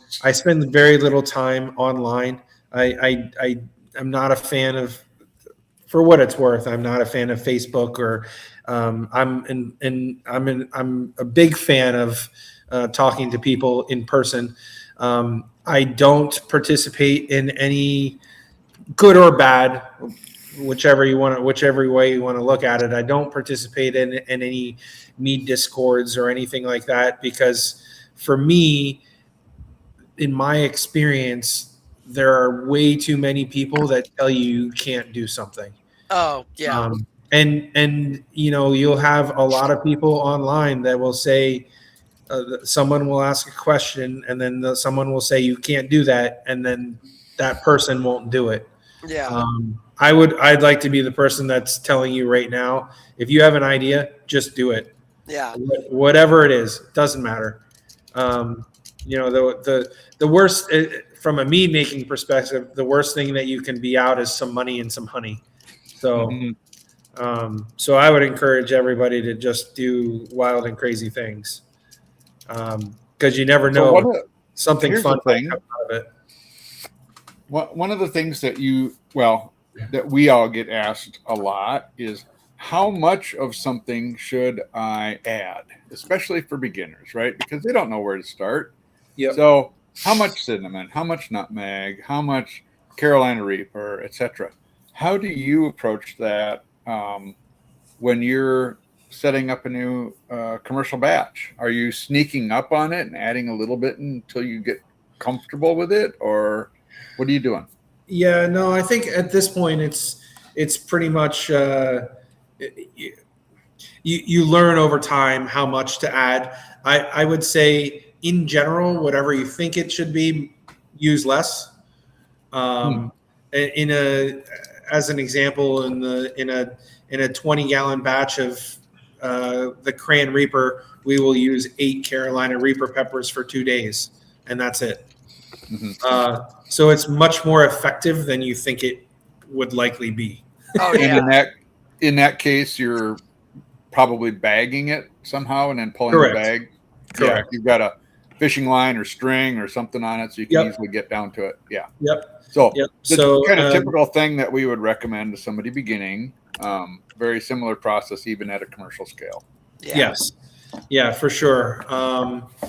There are some things that you need more of, some things you need longer time. Peanut butter is one of those things, in my opinion. Yeah. That needs quite a bit more time, especially when you factor in the homogenizing and fading of flavors. But yeah, it's just it's more of like just getting a feel for it as you're doing it as a home mead maker. So far, in my experience as a commercial mead maker, the scale up is pretty linear. Unlike beer brewing, mead making's relatively linear. So 5 gallons, 10 gallons, 100 gallons, all of similar linearity. So Okay. Good. You can always add more. Yep. But you can't take it away. Very tough. Well, Do we're you have a almost favorite at 2. yeast that you use? Say again. I'm sorry. Do you have a favorite yeast that you used, and do you select per batch, or do you just use the same thing? Yeah. So for me, my favorite yeast is 71B, which is pretty common. And the reason being is you can see all of our wild and crazy flavors, especially when it comes to the carbonated, the fizz line. 71B allows me to have a pretty neutral flavor profile in the resulting mead. And as a function of that, I can then take that neutral mead and manipulate it however I want. So that's I think the most important thing for me from a carbonated mead perspective, where I'm using a particular base to create all of these other flavors, is I want it to be pretty neutral, so we can capture the actual flavors that we're looking for. We do use other yeasts. Do you do a lot of bench testing to figure out which yeast you want to use where, or just a couple of things that you know? Yeah, it's more stuff, more things we know, and there's not a whole lot that we use outside of the things that everyone else uses. EC 1118, Premier Rouge, Premier Blanc. We have used Philly Sour, which is a souring yeast, that was kind of a cool experiment. So yeah, nothing out of the ordinary. Except perhaps for Philly Sour, which is Yeah, maybe a little out of the ordinary. yeah. That was a fun experiment, and Did it work? it did, and I was able to provide some information to the producer because they had no data on the use of it in meads. So things that happen in beer happen very differently in meads when you're feeding the yeast properly. Yeah, So. That's true. That's very, very true. That's cool. You could give them that feedback. Yeah, Yeah. Absolutely. Yeah, it was neat. And it did what it was supposed to do. So we got some souring, lactic acid presence. Probably not as much as if we ended up doing it in a semi-sweet mead. Probably not as much presence as if you would do it in a dry beer, as an example. The acid presence would be definitely more prevalent. Cool. Yeah, very cool. So you've mentioned your core goal is this is a Nathan question, is bridging the gap between craft beer and wine. Do you find that beer drinkers or the wine drinkers are easier to convert into full-time mead fans? Beer drinkers are way easier. I'll bet. Way Beer easier. drinkers tend to be way open to new alcoholic experiences, you know? Yeah, In my personal experience, anyway. you can thank craft beer for that. I mean, craft beer has gone through everything.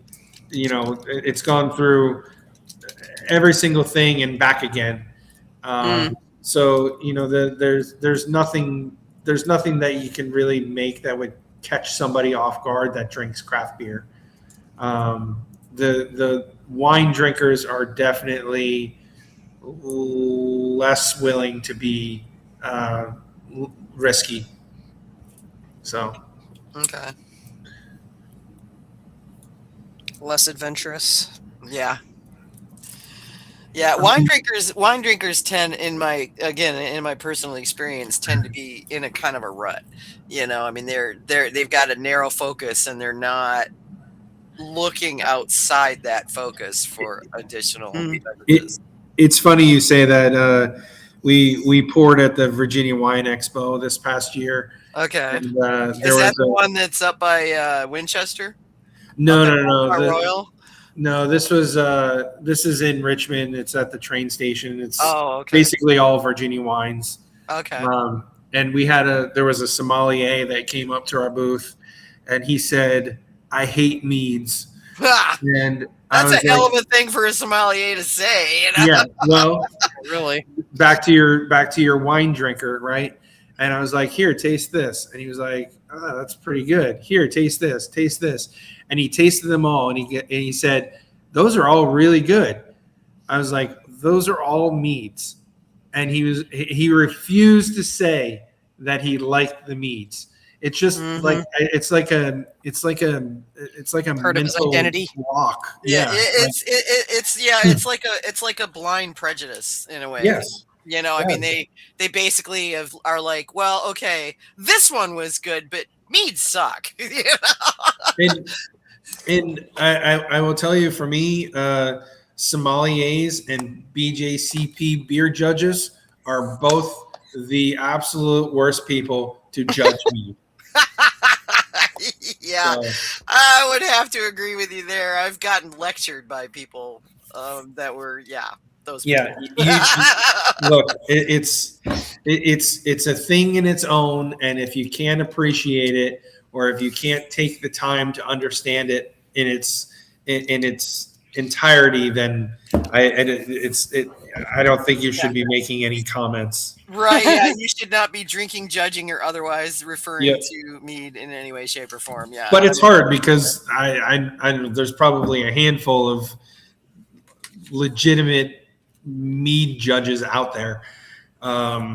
You know, that's getting bigger, and there's a fair number, and there's more every day. So, but to be fair, they're also mead judges as a function of BJCP, which as a commercial mead maker, 90% of what I make does not fall in any category, with the exception of experimental. Yeah, I was gonna say you pretty much, with some of the stuff that we've talked about, would definitely be an experimental for that stuff. So. Even I mean, in all likelihood, even a traditional mead that is a 1.1 would still probably be experimental, because that final gravity isn't really captured. Unless you put it up against something that's a 1040 or a 1030 and call it the same sweetness. If you follow what I'm saying, it's very difficult.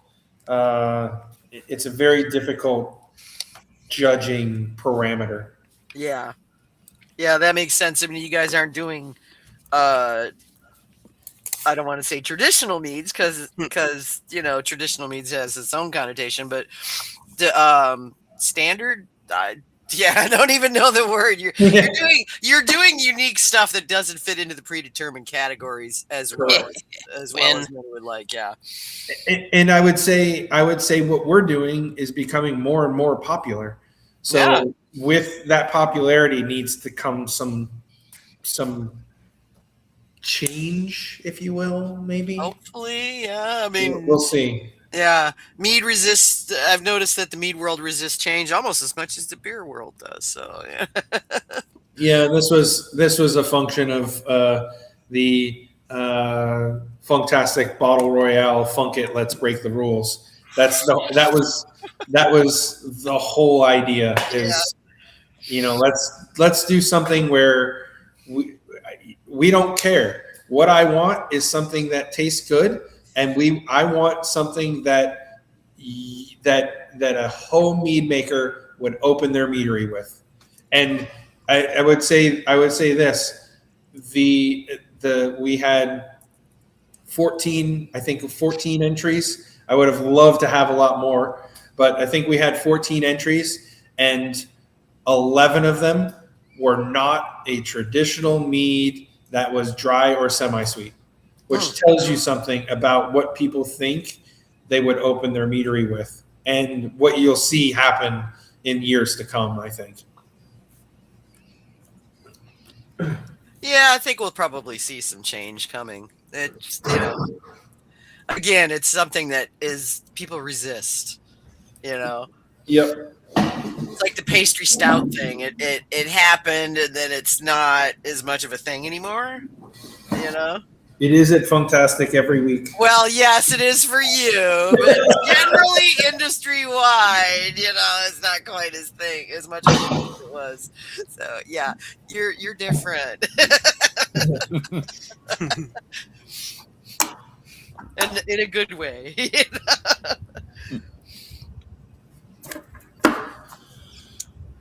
Although I have to say I've never actually had a pastry stout, so I'm kind of talking out of my butt here. So Oh, you don't know what you're missing.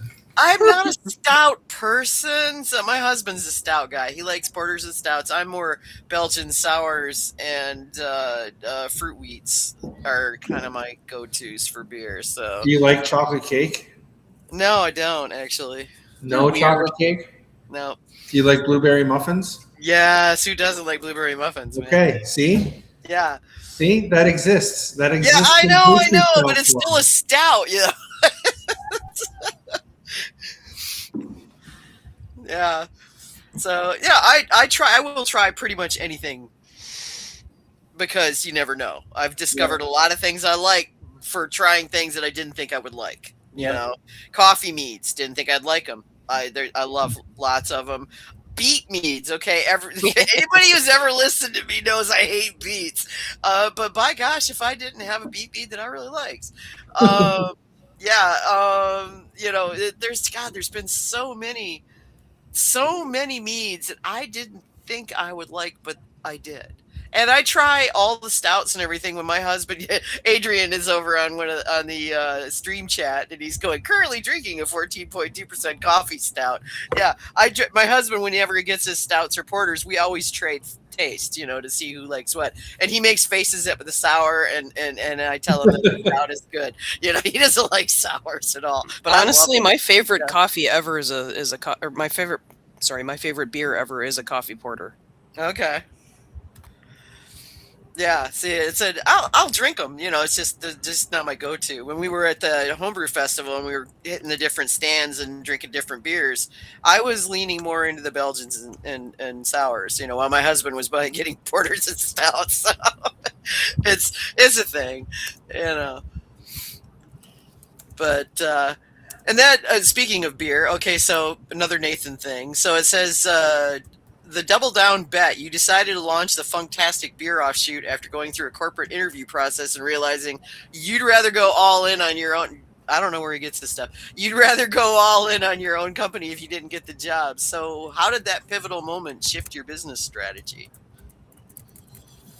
I think the most important thing with regard to Funktastic beer was utilizing Funktastic beer to bring additional people into the tap room.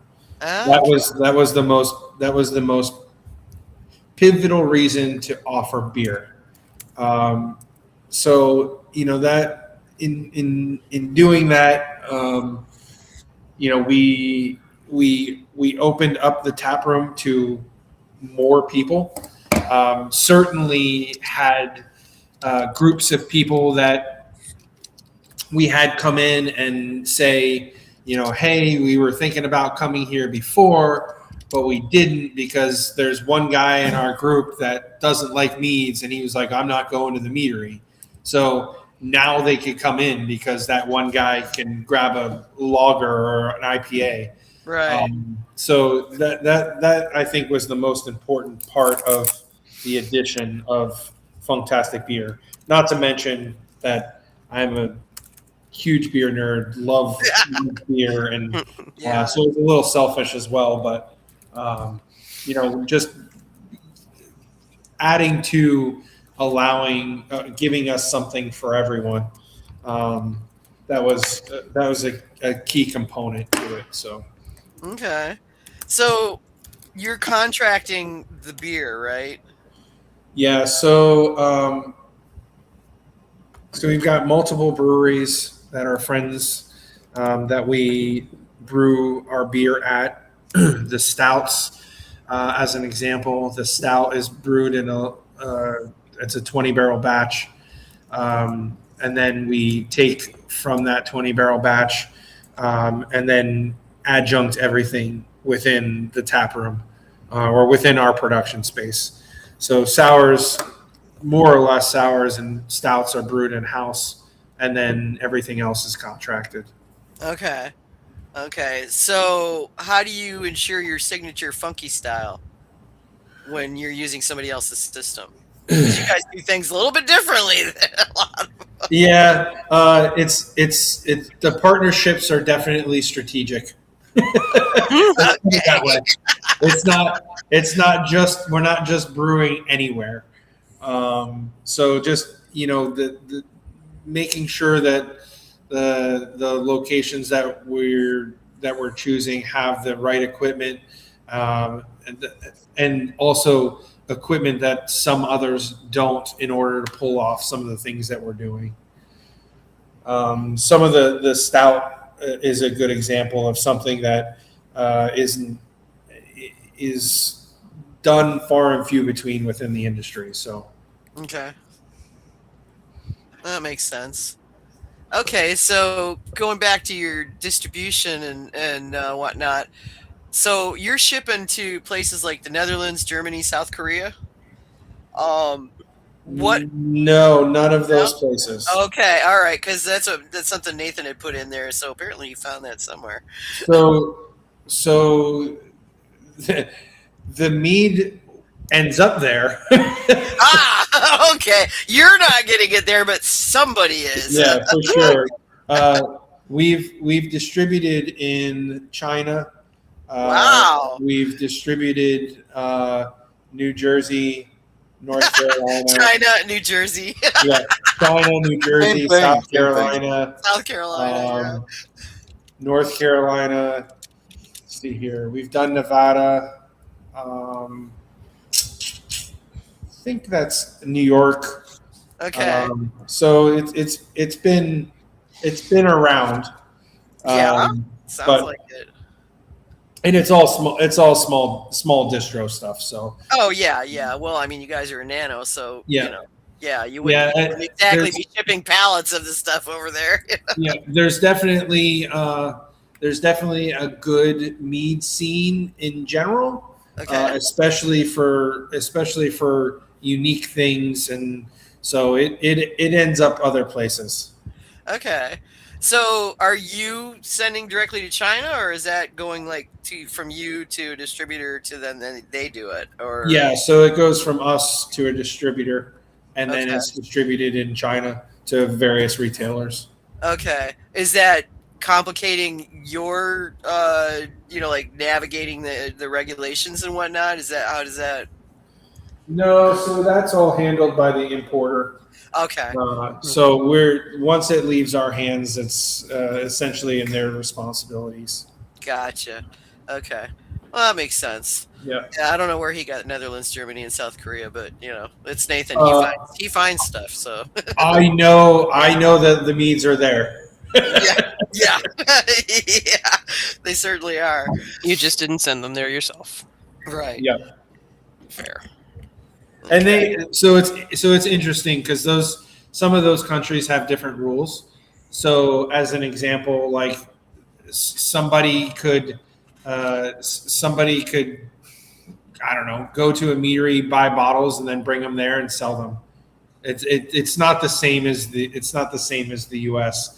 I don't know what the rules are, but they're not all the same. Yeah. No. So. Okay. Well, I think that's all the Nathan questions we've got. Did I miss any? I don't think I did. We talked about the names, so that one's done. But yeah, I think we nailed all the Yep, Nathan looks questions. like it. Yeah, it does.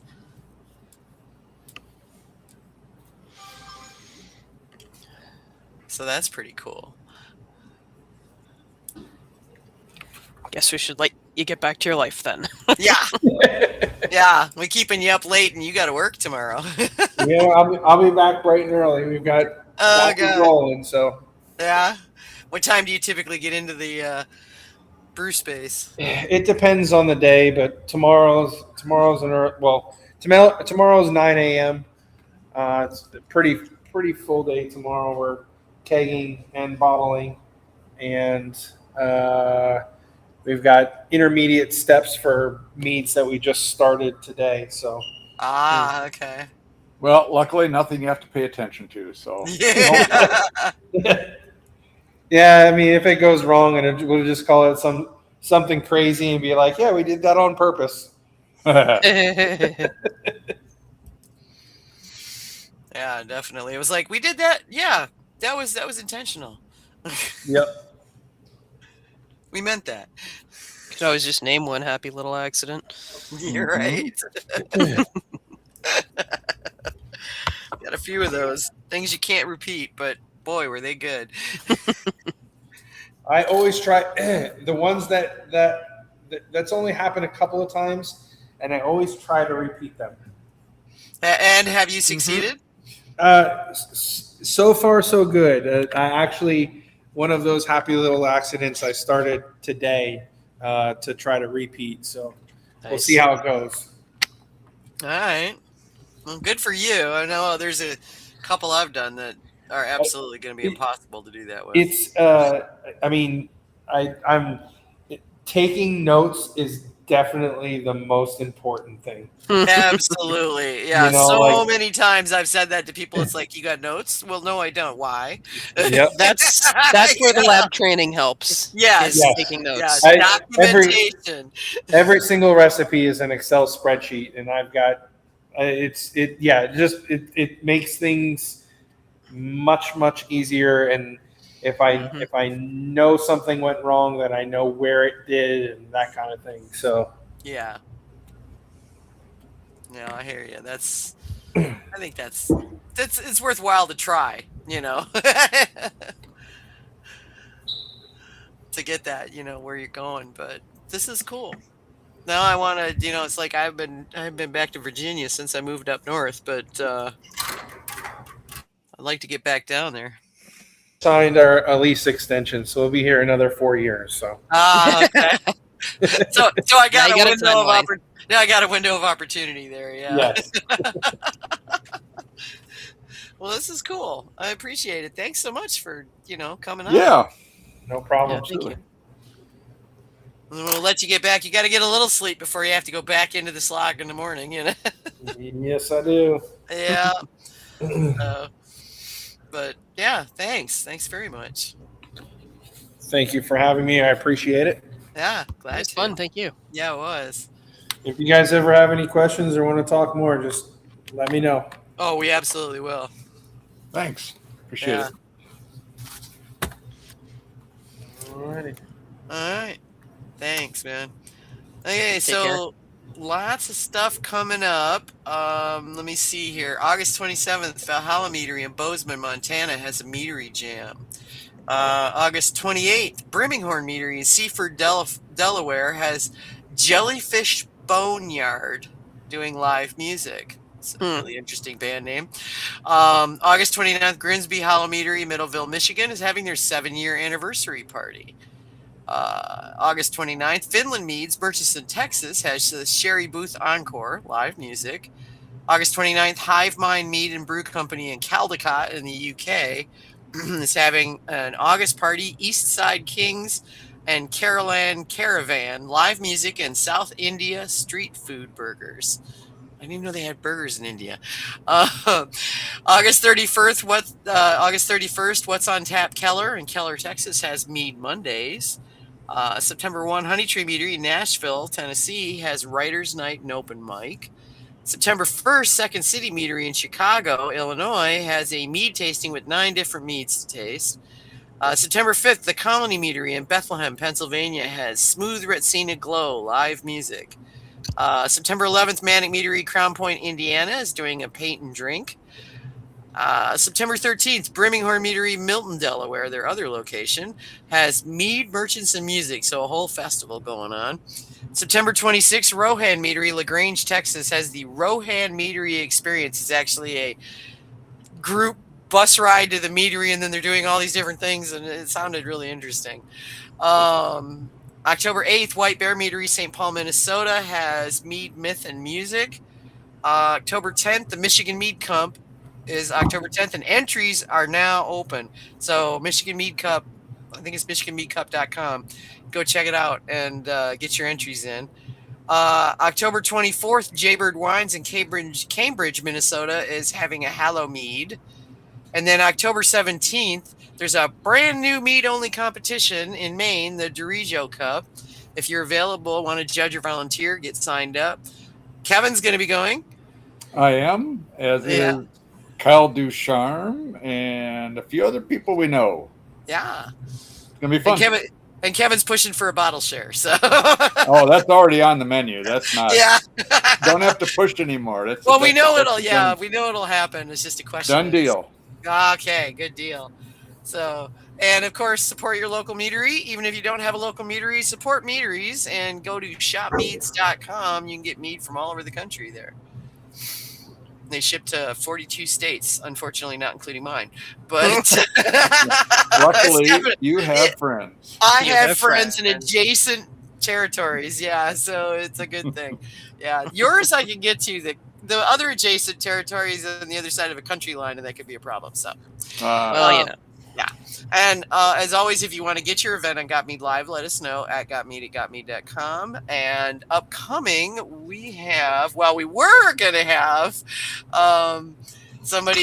we were going to have Zymarium on September 8th, but they've got a huge thing that they're doing, and they had to reschedule. So I'm waiting to hear from them. But September 22nd, we got Cody Lentz at Three Hands Mead in Plant City, Florida. So that should be really, really good. But we'll get Joe Lee on here. It's just a question of when. That just didn't work out. They had a thing come up. So, but in the meantime, we'll see you guys in 2 weeks, and be excellent to one another. Night, everybody. Take care. Night all.